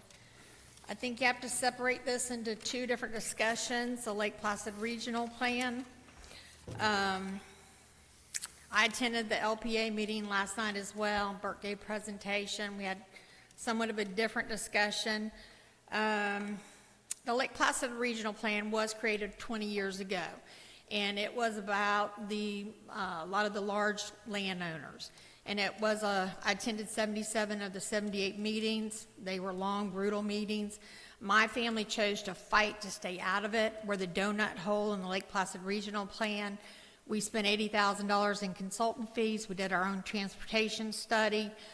Most of the other citrus growers at the time in the area, they were all in because of the hometown democracy, and they wanted to get some density for their land in the future. So it was created that way. At that time, you had a lot of the forefathers of the town, huge community leaders, and everybody, except for a few minor people, were in agreement this was a great plan. So it was created to control growth in Lake Placid. Everybody was afraid that it was runaway growth was going to happen, and we've got to do something to stop it. In that part, it's been a very successful plan. Look around the town of Lake Placid. Are we better off now than we were 20 years ago when it comes to beautification, aesthetics, economic opportunity, higher paying wages. Look at our lakes, our ridge lakes. 20 years ago, there was only a few that were listed, not even as impaired, but poor water quality. Today, I'd spent some time on EPA and DEP website this week, but it's not only Lake Placid and Lake June, Lake Francis, Lake Henry, Lake Apthorpe. I mean, I could go on, and these are like federally listed impaired water bodies. So, is this plant, we went into utilities, which is important. Utilities go hand in hand with development a lot of time. But I think the discussion that hopefully y'all will have next month with LPA, do you want, and I've come before y'all before, what is your vision? What do you want for the town? Do you want to see diversification, higher paying wages? If you do, I think the Lake Placid Regional Plan is a bad idea. If you don't, you want to let's just shut it down. And I've said that before. If you don't want anybody here, don't want any development, just say so and let people move on. But I think the town is dying, basically, over the last 20 years, in large part to the Lake Placid Regional Plan. You can't afford to develop if your land is in the Lake Placid Regional Plan. You can say, well, Amazon figured out a way. That's true. So-and-so may figure out a way. The P&Z is meeting next week, and they're doing the 2050 EAR comp plan amendments. They have a huge packet. They showed the building permits poll between 2020 and 2024 in Highlands County. They are in Placid Lakes, Leisure Lakes, Sun and Lake South, Highlands Park area, the old 1950s. So people may say, we want Lake Placid to stay the same. We want the quality, small town charm, Mayberry, and that's great. However, people are moving here one house at a time into the greater Lake Placid community. They're not in the Lake Placid Regional Plan. They're not going to pay for amenities. They're not going to pay for putt-putt golfs or bowling alley or splash pads. The people that are in the town limits, businesses and residents, it's your burden to pay for the amenities for the rest of us that live outside of the town limits. Is that okay? Maybe it is, maybe it isn't. I wouldn't want to. In the original Lake Placid Regional Plan, it was supposed to provide, landowners are supposed to provide land for EMS fire stations. None has been built. The multi-use paths that it was supposed to promote, none have been built. Schools, there's supposed to be 2 25-acre schools built in the North Group. None has been built. So there was good intention behind the plan, but I don't understand how the town can survive economically with the regulations in place. I try to educate the landowners around me that are in the Lake Placid Regional Plan, and when we talk about the value of my land versus your land, I try to explain to them, your land is not worth as much as mine. Even if you had better views or more lakes or anything, you're in the Lake Placid Regional Plan. It'll cost a developer 3 or 4 times more to develop your land than it will mine. And they don't understand that. And I try to explain, you don't understand how many rules and regulations there are on this plan. Bert gave an overview, and that's a good start. But ask yourself, why aren't developers coming here? Why is Sun and Lakes North, they have 14,000 residents. They're using your utility system to expand. Spring Lake is welcoming development, utility system. Avon Park, I went to county commission today. Avon Park is working with the county doing that interlocal boundary service thing about the roads and transportations. Got a huge developer coming in. They agreed to take all internal roads and anywhere near them. Plus they asked, can we have your top, to the city of Avon Park, can we have your top 10 priority roads? Avon Park asked the county, can they have the top, because we want to take them over. Because we're expanding, we want to annex more land in. And the county was, that's phenomenal, absolutely. Meanwhile, Lake Placid hasn't turned in their request per the county attorney today in her report. So, I mean, there's just a lot of things. I can go to the density. Bert will say 3 to 4, and you can cluster. It is 3 gross, it is 2 net units per acre. That is low density residential. County's medium, Bert may call it medium density residential. County's medium density residential is 4 to 8 units per acre. You can cluster in the town in the Lake Placid Regional Plan, but it's 12 units per acre. That means the average still has to come 2 or under. People can't afford to build here. You had past LPA Chairman Hawes Compton, 40 years. He has since said the last couple of years, I didn't know what, they knew what they were doing back then. He was on the committee for the growth management plan. He had no idea of all the rules and regulations attached to the land. Ray Royce, he's about 90% sure they had a good intent. It was a great vision. It was work well done. However, it's not keeping up with the times. Perhaps we're harming the town now. It needs to be revisited. Just a lot of different information I could go on and on about, but then we switched to the utilities aspect of it, in that he kept on emphasizing developers, we don't want to give developers any free money. I don't think anyone is suggesting that developers come in and take the town's future water capacity and not pay for it. However, I want to remind y'all, how long is the Lake Placid Camping Conference Center sewer line being tried to be up and running? It's been 4 years under consent order. As far as your report for today, it's not connected. Is it connected now, and it's pumping stuff to the town plant? They're authorized. I'm just saying, you're not making money off that. It's still not up and running. The water line that's supposed to go on Lake Drive East, supposed to be completed a year or so ago. Then it was supposed to be completed December 2024. Then summer of this year completed. The last report, and this report says, or last month it was December 25. And then it also talks about the bulk water service agreement is still in the attorney's hands. It's, in my opinion, you're losing money, you're losing revenue. That money could be then put into this expansion of these different lines with the sewer and the water. I attend the meetings, as y'all know.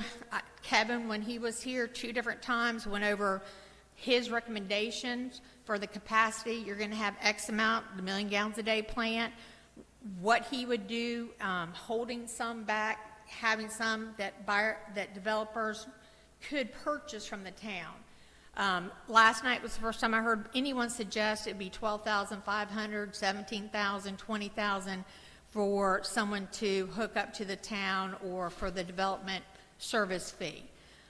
They also suggested last night if your existing user be around $1,000 per unit. As we go through here, and the model has been, as we get state or federal grants, we will, instead of the 11 projects you started with, drop down to 8, we're going to do like Lake Mirror Drive. So that was a $7 million federal grant that got dropped to $2.5 million, and Alberta stated that got dropped as well. You don't have anything on the books to hook up a septic to sewer, one person. So how long, okay, so let's say next year you get $2.5 million, you get $3 million to do Lake Mirror Drive or one road. At that pace, how long is it going to take you to use any of the capacity at the wastewater treatment plant? 50 years, 70 years? Who's going to pay for the operation and maintenance of that plant? It won't be me. I don't live in the town limits. I'm not hooked up to the system. It'll be the people that live and work or have businesses in the town of Lake Placid. And I could talk a lot about this, but, and I shared with the LPA last night, y'all voted last month, Bert was talking about the mobile home park on State Road 70, and how the guy wanted to hook up around the Lake Placid, pay for all the cost, and we talked about LPA doing the natural gas line from State Road 70, 27, up Highway 27, and that's what y'all voted to pursue looking at a utility line in that area coming up 27. Following week, Town Council voted to approve that. So that goes into his comments about the utility service area. It's not even in the Lake Placid Regional Plan. I think discussions are healthy to have. I think even if you disagree with one another, you need to get things out in the open and have the pros and the cons. I'm glad to know that next June, LPA and utilities will be meeting jointly, And because, in my opinion, y'all need to know what LPA is doing, and town council. They need to know utilities. You're the future. Do you want growth or not? Do you want to just hold something and wait 50, 70 years? That'll be up to you. The Placid Lakes, we've had those discussions, Lake June Point. What's the likelihood that tomorrow Lake June Point say, we've changed our mind, give us low pressure system and we're ready to go?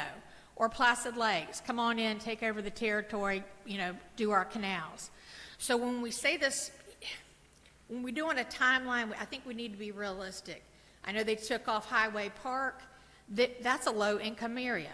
Southtown, low income. Predominantly speaking, besides a couple of areas in town, it's a medium income is extremely low. You have a lot of poverty in the town of Lake Placid. And so I would just say, it goes back, what do you want to see? What's the future? What's the vision?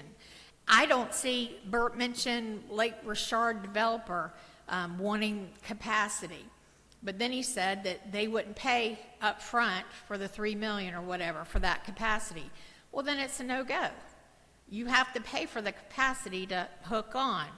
And maybe you know of more developments that are just pounding at the door trying to get the capacity. Kevin had written it out. They were passed out, but we didn't. Each time he would give a report those 2 months, it was taken off the agenda. His recommendations for the allocation of projects. But you have a lot of capacity remaining today. Even if you tucked away every single project, the original intent of the septic to sewer $40 million grant, you say, okay, we're going to hold this. There's still a lot of capacity that's going to be sitting there. And just be realistic how long it's going to take you to hook up to those 11 areas, the 8 areas, 3 areas. And then, can it be refurnished? You have part of it, they use the new capacity, they pay for it, and then you go in and you have that money set aside, or you build another train, extend the wastewater treatment plant. I don't think you got to be so scared of growth. It's not happened here in 20 years. Thank you. Thank you. Next. I'd like to respond at the appropriate time after she does, or whenever. Good afternoon, Charlotte Rodriguez, Town Administrator. Thank you so much for having us here. I just wanted to piggyback a little bit because I'm going to be very honest. Whenever we look at the financials and we're looking at all of the moving parts, we have had meetings with the county. We're sitting down trying to have the discussions. It does become very cumbersome for us when we look at the LPRP in alignment with how are we growing? Where are we going? Without vision, the people perish. We need your vision, because if we don't have your vision, the town staff do not know which way to go. I wanted to pull out we just received the updated population of Lake Placid, and I feel like it's very important to keep reiterating this over and over again. The population of Lake Placid was 2,563 in the 2024 census, marking a 7.73% increase since the most recent census in 2020. This steady growth reflects the area's appeal and potential for ongoing development. However, the median household income is estimated in 2022 was at $45,000. This figure offers insights into the economic standing of our local residents and contributes to understanding the community's overall prosperity. The per capita income, however, is of $28,194. I think we all really need to let that sink in, because that's the true people that we are serving. It's not a reflection of us as a whole, but this is a reflection of who we are serving. This metric indicates the average income per person in the city, and it provides a glimpse into individual earning levels, meaning what can our people truly afford. The cost of living index as of March 2022 says Lake Placid's cost of living index was at 88.7. This value is below the national average of 100 It suggests that the living in Lake Placid is relatively more affordable than U.S. average. It contributes to its appeal as a residential area. However, the poverty rate in 2022, Lake Placid's poverty rate stood at 28.1%, which is higher than the state average of 12.7%. This data suggests that while Lake Placid offers many appealing qualities, a notable portion of its population faces many economic challenges.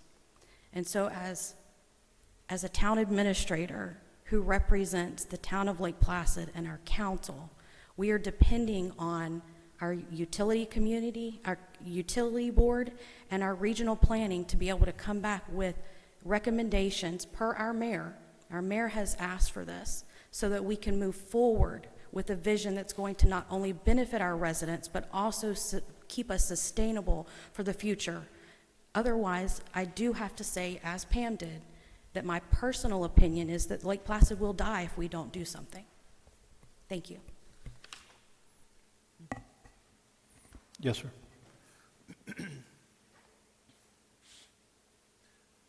I guess Pam's point is tear up the rules and let it go. It's the only thing I heard her say was what's wrong with the existing system. At least we tried to work on what would be a good growth pattern for our town.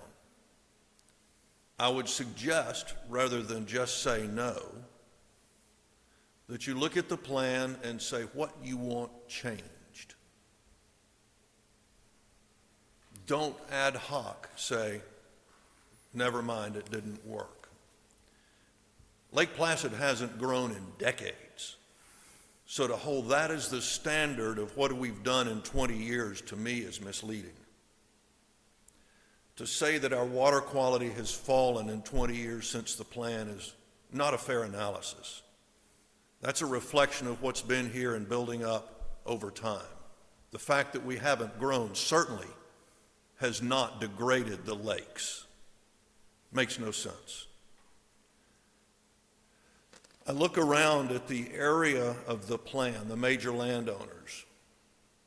The last one that I recall that we as a community said no to was Buddy Rogers when he wanted the adult community back of Lake June Point. We've said yes to the one south of Lake June Point. I don't recall Smoke bringing in a request for development. I don't recall others that own big land. Pam's point seemed to be that it's our plan that is the reason they're not coming. Yet Pam points out that her property isn't under our plan. That hasn't sold either. So it's not our plan. I still believe Lake Placid growth can be reasonably managed. I still firmly believe that a good management and growth plan will raise the value of Pam's property over time. Today, maybe not. But if we stick to our guns, look at Fort Pierce. You drive through Miami and Fort Lauderdale, Palm Beach, and all you see is density and intensity and tall buildings. Then you get to Fort Pierce. And it's a totally different feel. We can do that. And I don't think that we're doing too bad. When we end up with a $30 million plant paid for, we're going to be able to make this thing work. Can we use more capacity? That's just like saying, we've got money in the bank. My God, let's spend it. Gee, doesn't that sound like government? The only difference is the government would spend more than we've got in the bank. That was a joke. You're supposed to laugh. So I disagree with Pam on saying, my God, we've got the capacity, let's spend it. We'll get the grants. Take a breath, give us a couple of years, and let's see what happens with the grants.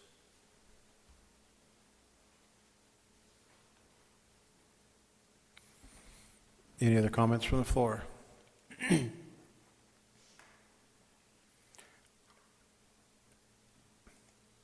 Seemed as though we've been going round and round with this. Can we set, and we talked about this last meeting, can we set a workshop date for like next Wednesday? Where we can flesh this out and, I'm sorry, I should have mentioned that. We had the LPA meeting yesterday, or Right. last night. So the way that we have it set up is the next LPA meeting, we're going to schedule that to be a joint meeting. right? So we'll get the information to you, so you have plenty of time to plan. That gives you a month. However, in that time frame, Mr. Warner you have his contact information, and you're also encouraged to please talk to other staff, talk with anyone else who will help you to be able to make an informed decision. Ask those questions, and then when we come back for the roundtable, it'll be everybody here together so that both boards will be able to vet it out. Well, that's kind of what I'm asking for, but I think this group needs to get on board, so we're not arguing with 12 people. We can just argue with Okay, 5 people. I see. And we can Okay. kind of get a I see you. consensus. Okay. We can get a consensus, because Okay. we never seem to talk other than here, and it's always So we need to get a talk schedule. at us, not Okay. amongst us. So that, go ahead and look at your schedules, and Mr. Warner. I don't will know be as far as public stuff, how far in advance we Eva? need to plan something, or if public's welcome, or if weeks? it's closed, or I would say 2 weeks. 2 weeks. 2 weeks to 21st. Can we do like 9 o'clock in the morning? 21st is a Wednesday, I believe. It gives us a full 2 weeks. So the 21st, and what time?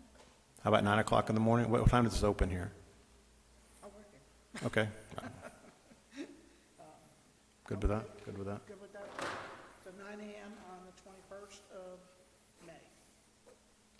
And it'll be a workshop? A workshop where we can Workshop. So if it's advertised. flesh out what the whole reason we got the grant, like Mr. Harris said, and you know, talk about things. Do we want to do the $2 a month, the cell capacity, not cell capacity, basically all the things we just talked about, include Lake Clay, Lake Huntley, Lake Blue. All those things, we needed to, you know, hit those points and talk about it.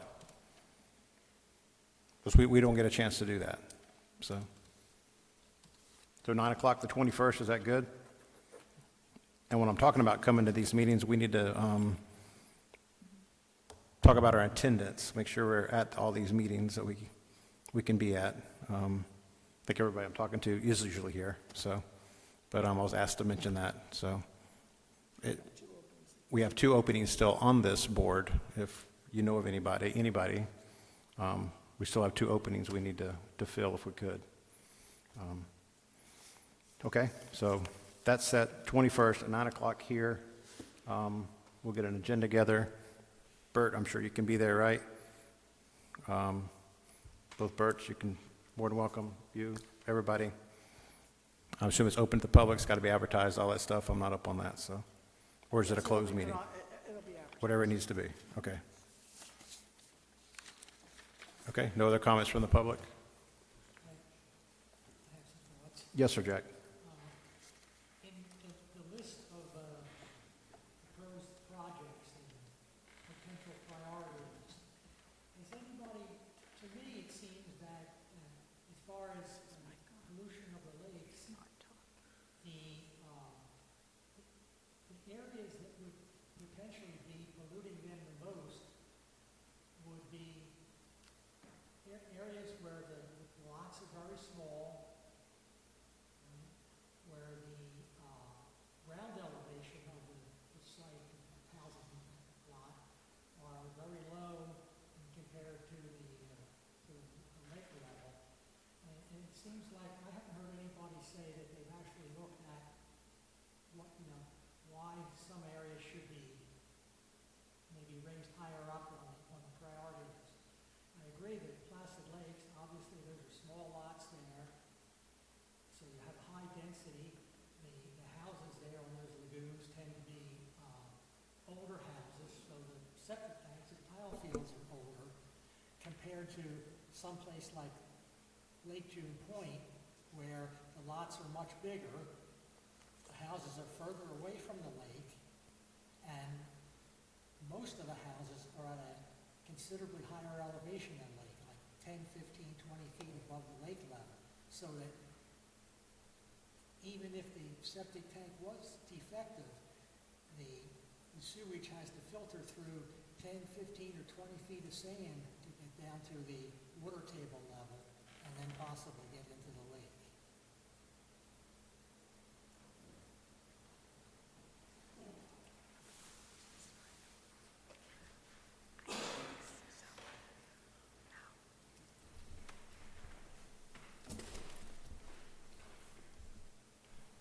So my understanding is the projects that we have right now are to connect to the new wastewater plant.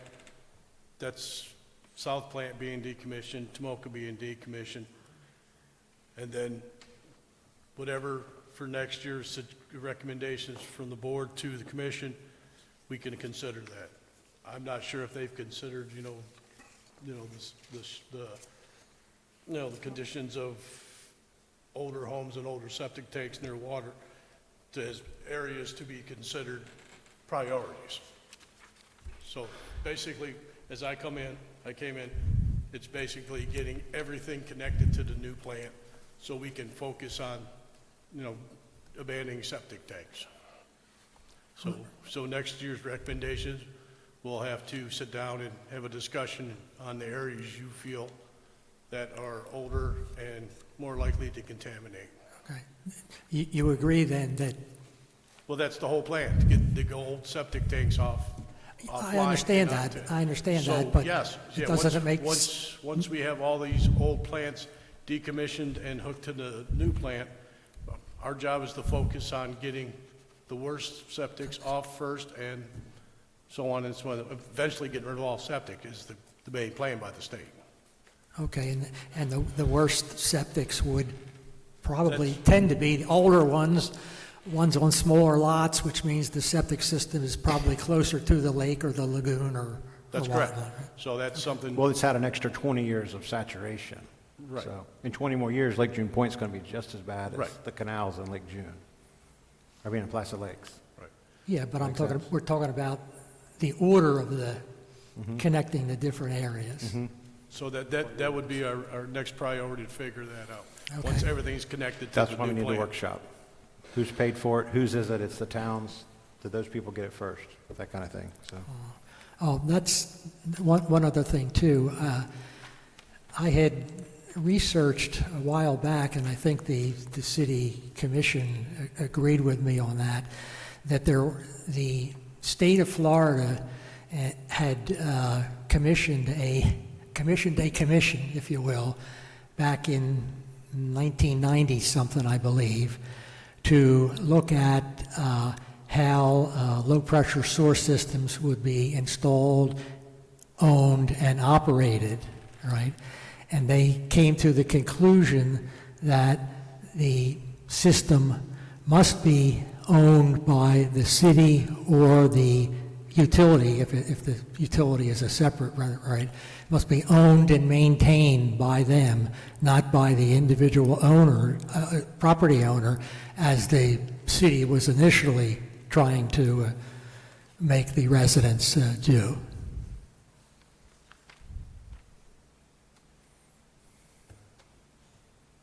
Okay. Certainly.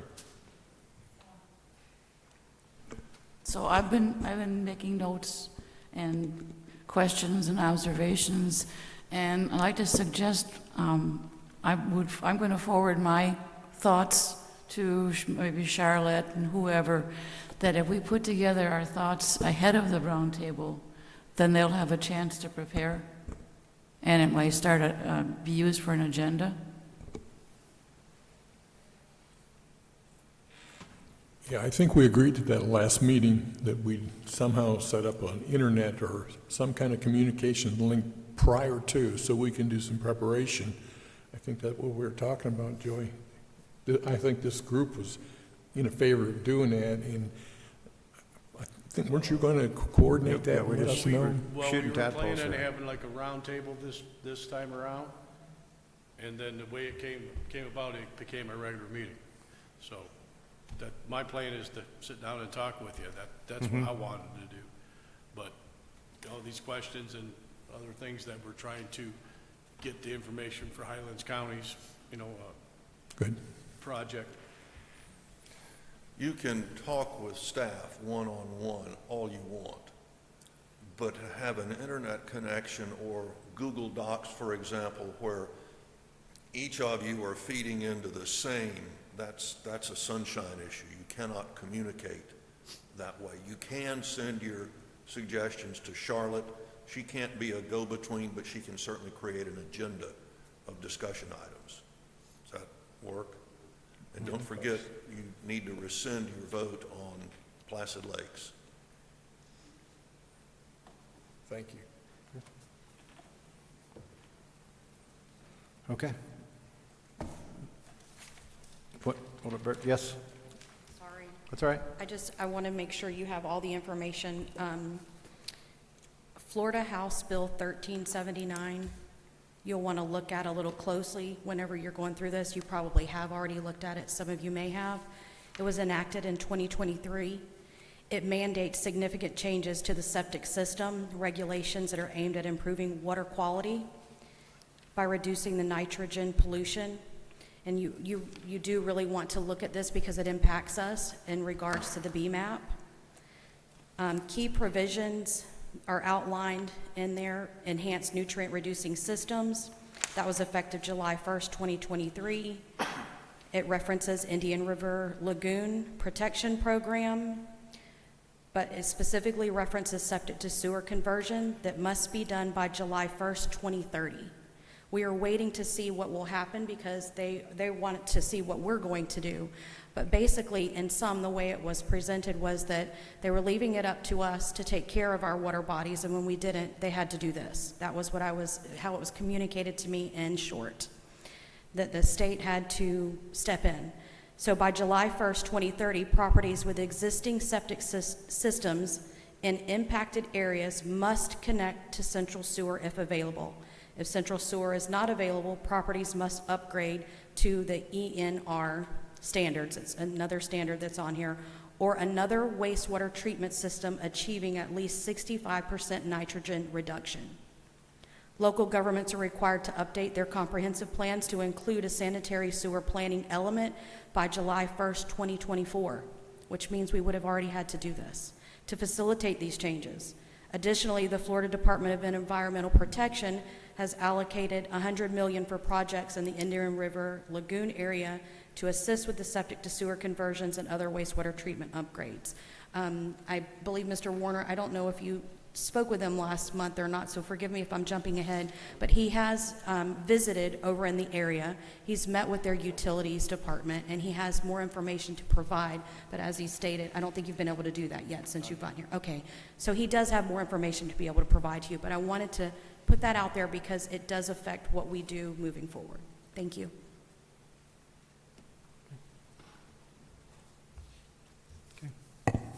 New business. Pardon me? Ready for new business, I guess. That's all the public comments.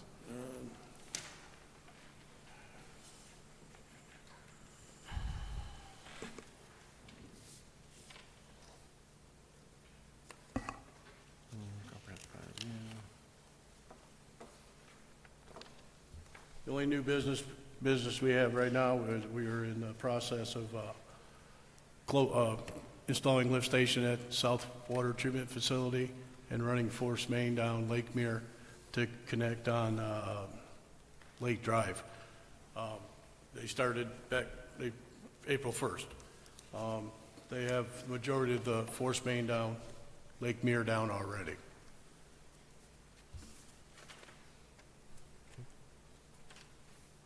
And then I had a progress meeting with Poole and Kent and Pannoni on the wastewater treatment plant. They have us down as about, what was it, 35% complete. So we're moving along there.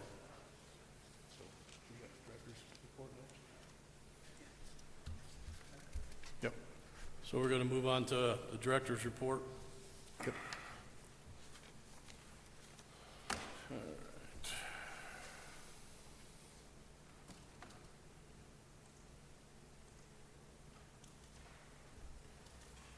That can't be the first one, is it?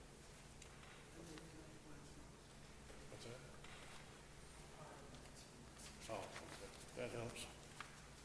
Sorry about that. It's going back in time. So basically, as I was saying, South Water Treatment Facility, lift station and force main.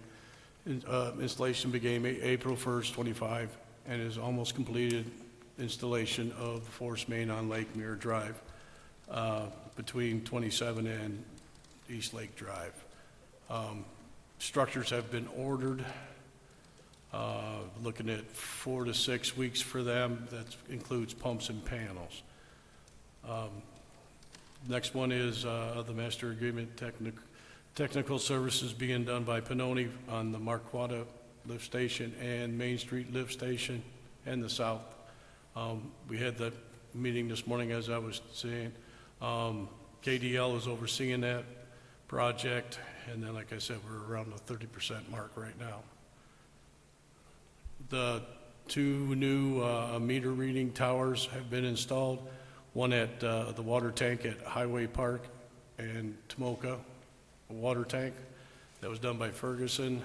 So that will allow us, when we install the new radio meters, we'll be able to pick them up online in the office here, and not, won't have to go out and read them. So that's been completed, it says scheduled. Chlorine gas to liquid chlorine at Tomoka. I have received one large tank. We are ordering pumps for chlorine and getting the materials to install. So hopefully that will be online here probably within a month or two. Then we'll be off gas. I'm still waiting on a couple of large tanks for replacement at Serena and Highway Park. They've been ordered, and they're coming from California, so they should be here shortly.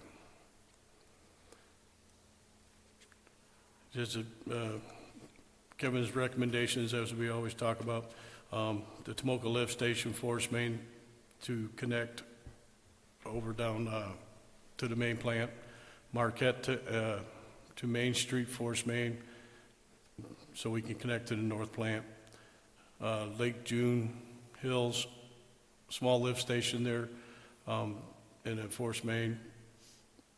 That would be part of that Tomoka lift station and plant closure, and that would pick up and hopefully decommission the plant over there. Southtown project is in 2 phases. It's a gravity system. We're still looking for grant approvals on that. Capital projects that have still been put on hold is the SCADA system, upgrades, Magnolia and Serena, SCADA for Tomoka water plant, all recommended water, wastewater asset plan produced by Flora Water has been completed, and we're reviewing it this week, and then hopefully bring it to the board here and then get adopted by the council by next meeting. So as we were, let's see, that's not it, wrong page, sorry about that. So that water assessment management produced by Florida Water, as I was saying, we're meeting with them Wednesday to discuss it, the water side. The wastewater side has been done, and this involves potential rate increases to be discussed with the board here and commission, council. The LPC3 water main loan application is waiting on a change on the resolution of the bulk water service with Camp and Compass. We're still waiting on that. These projects are going on. The Main Street, Marcotta, and South Plain are in process. The pipe bursting project on Interlake was completed last year, but we finally closing out the DEP documents. The Camp and Conference was put into service. They're able to connect when they're ready to, and they'll be in compliance with their consent order.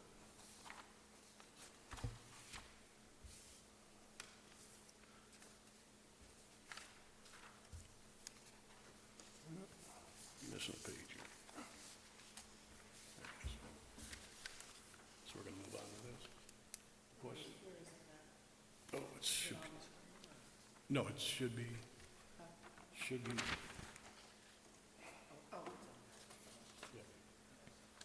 So it should be the next one.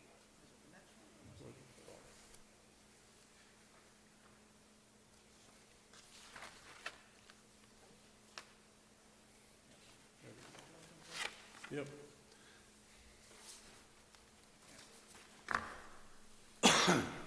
So basically, we were going to have that roundtable and try to ask these questions where I have been brought up several times during the day.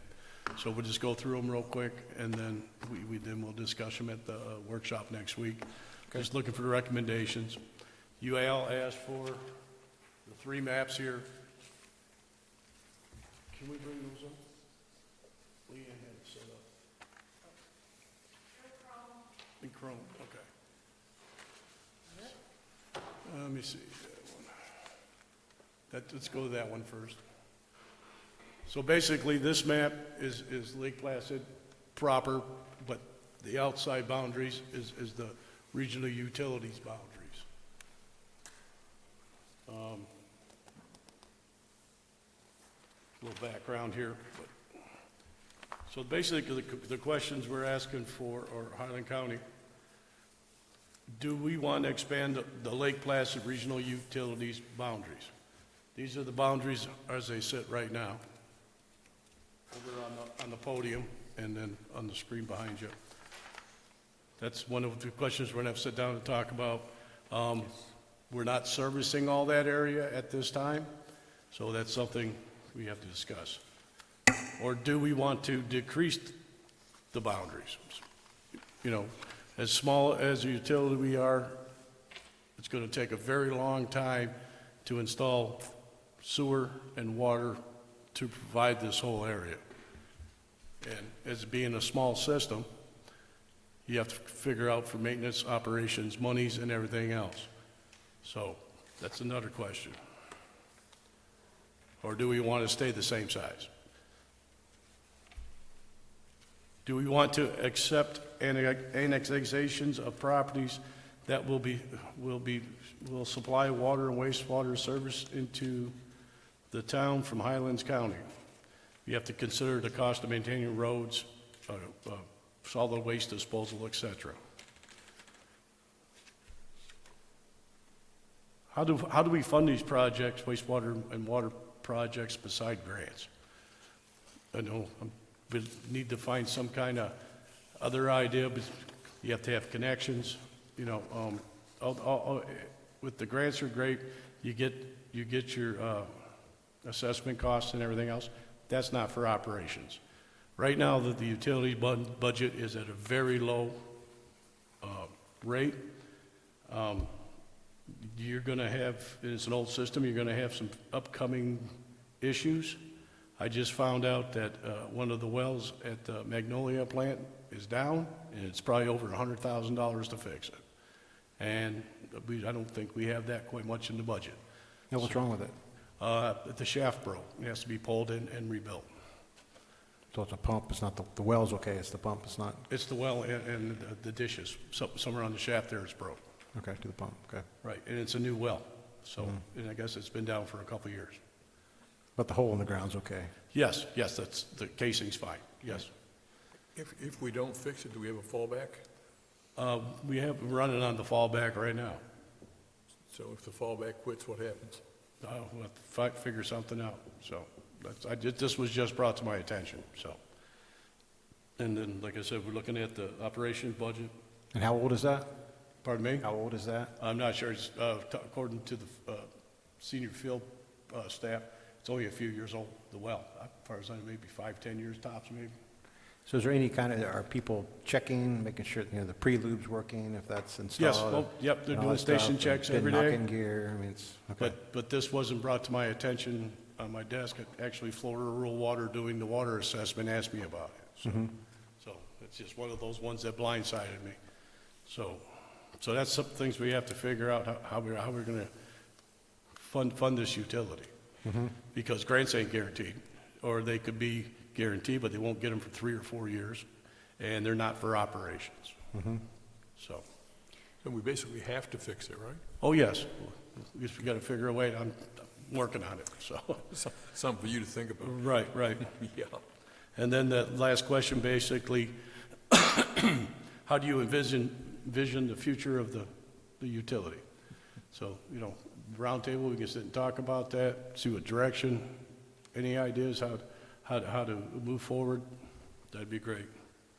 And the final note, Charlotte brought that up, we're gonna have a joint meeting with the Regional Planning Committee. So that's basically all I have for you. And have we set a date for that meeting? Yes, you did. You just did. Oh, no. No, we didn't. I apologize. Forgive me for that. With the LPAA, Yes, Yeah, the LPA is. the big fight. Hold on. I the give big you meeting. I apologize. Now, the LPA meetings are at 5:30. It will be held on their regular night, which will be June 2nd, June 2nd, 5:30.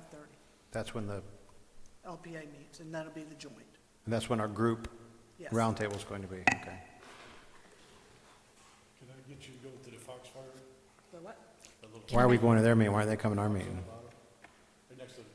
Theirs comes before yours. So we were trying to get Oh, ahead okay. of it. What am I trying to pull up? The Diamond Maps. We're meeting now, they don't meet till then. Okay, Hold on. Oh, that's you? June 2nd, Is that down in maps? June 2nd. Can you go to, No, I'm gonna let you ride. I'm gonna let you drive. No, June 2nd is the 6 o'clock meeting, fine. right? 6? 5:30. 5:30? 5:30. 5:30 with the LPAA. While he's doing that, if I just wanted to, because I know everybody's time is precious, we will have Central Florida Regional Planning. They handle our comp plan review, so they will be coming, as soon as they finish the counties, we will start entering into our comp plan review, so that we do have some time. However, as Mr. Harris stated, the county was already asking for hours because they wanted to be able to include that. Ms. Cotto Salisbury has stated that we will have the opportunity to anything that we adopt after this to take back. So just keep that in mind. We are working on tight timeline. However, we don't want to make hasty decisions. We wanted to make sure that everybody has plenty of time.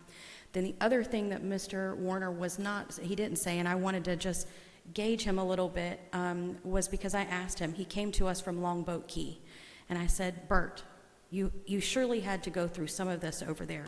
And he said he did. And then I said, how did you solve it? He said, we had money. So I just wanted to put that out there. It fixes a lot. yeah, no, it's not. But I just wanted to, one's a water map, one's a sewer map. On your screens, this is the Diamond Maps. I just wanted to show you how our system, where we're at right now, north spot, green triangle, that's up in Tomoka, and this one down here is on 27. Let's see. This is the south plant. So this is what we have existing in sewer lines right now. And everybody's, you know, saying, okay, we can expand. We don't have nothing over here. We don't have anything over here. 70's down here, so the nearest, you know, would be going up to Camp and Conferences, which is over here. So this is the area we're supposed to be serving, but this is the actual area we have able to serve. So I don't know if anybody's seen this map or not. Are these restricted access maps? No, they're just a GIS we use for informational. Because the one that was handed out, I can't read, and I'd like to come Yeah. back to something. Yep. So is there a, That's why I pulled them up here. yeah, but is there a link I can do tonight? Yes, I can show you. Okay. Like I said, we can break this down. Oops. It's just we can close in on certain areas, you know what I mean? I just want to give you an idea of where we're servicing right now. And now this is the water system here. This is what we're servicing now. So we're basically down to Old State Road 8 down this way and all the way up to Tomoka. But if the other areas, if you want to have to expand, this is where we have to take the pipes out towards that area, possibly new wells. So it's just, you asked for maps and I'm just trying to show them to you. As closer we dial in, oops, excuse me. It gives you a better idea what we're talking about. we get downtown here. So the whole town down here, water, sewer, you can see, you know, it's densely populated, and then we have all the facilities. But as you start moving out, going south, they're gone. You know what I mean?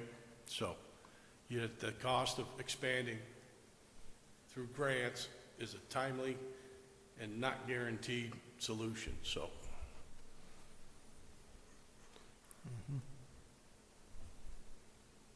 Like I said, just visual. Yeah, this can be seen by anybody here if they want to see it, you know. So, How do you get to that map?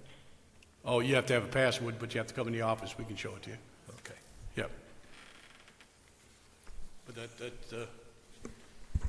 That's what I was asking, they're restricted but they're access. not, they're, well, restricted access to us. To me, Yeah, but it's not a, yeah. public can see it, you know what I mean? That's what I thought. Yeah, so I would have to come into the office.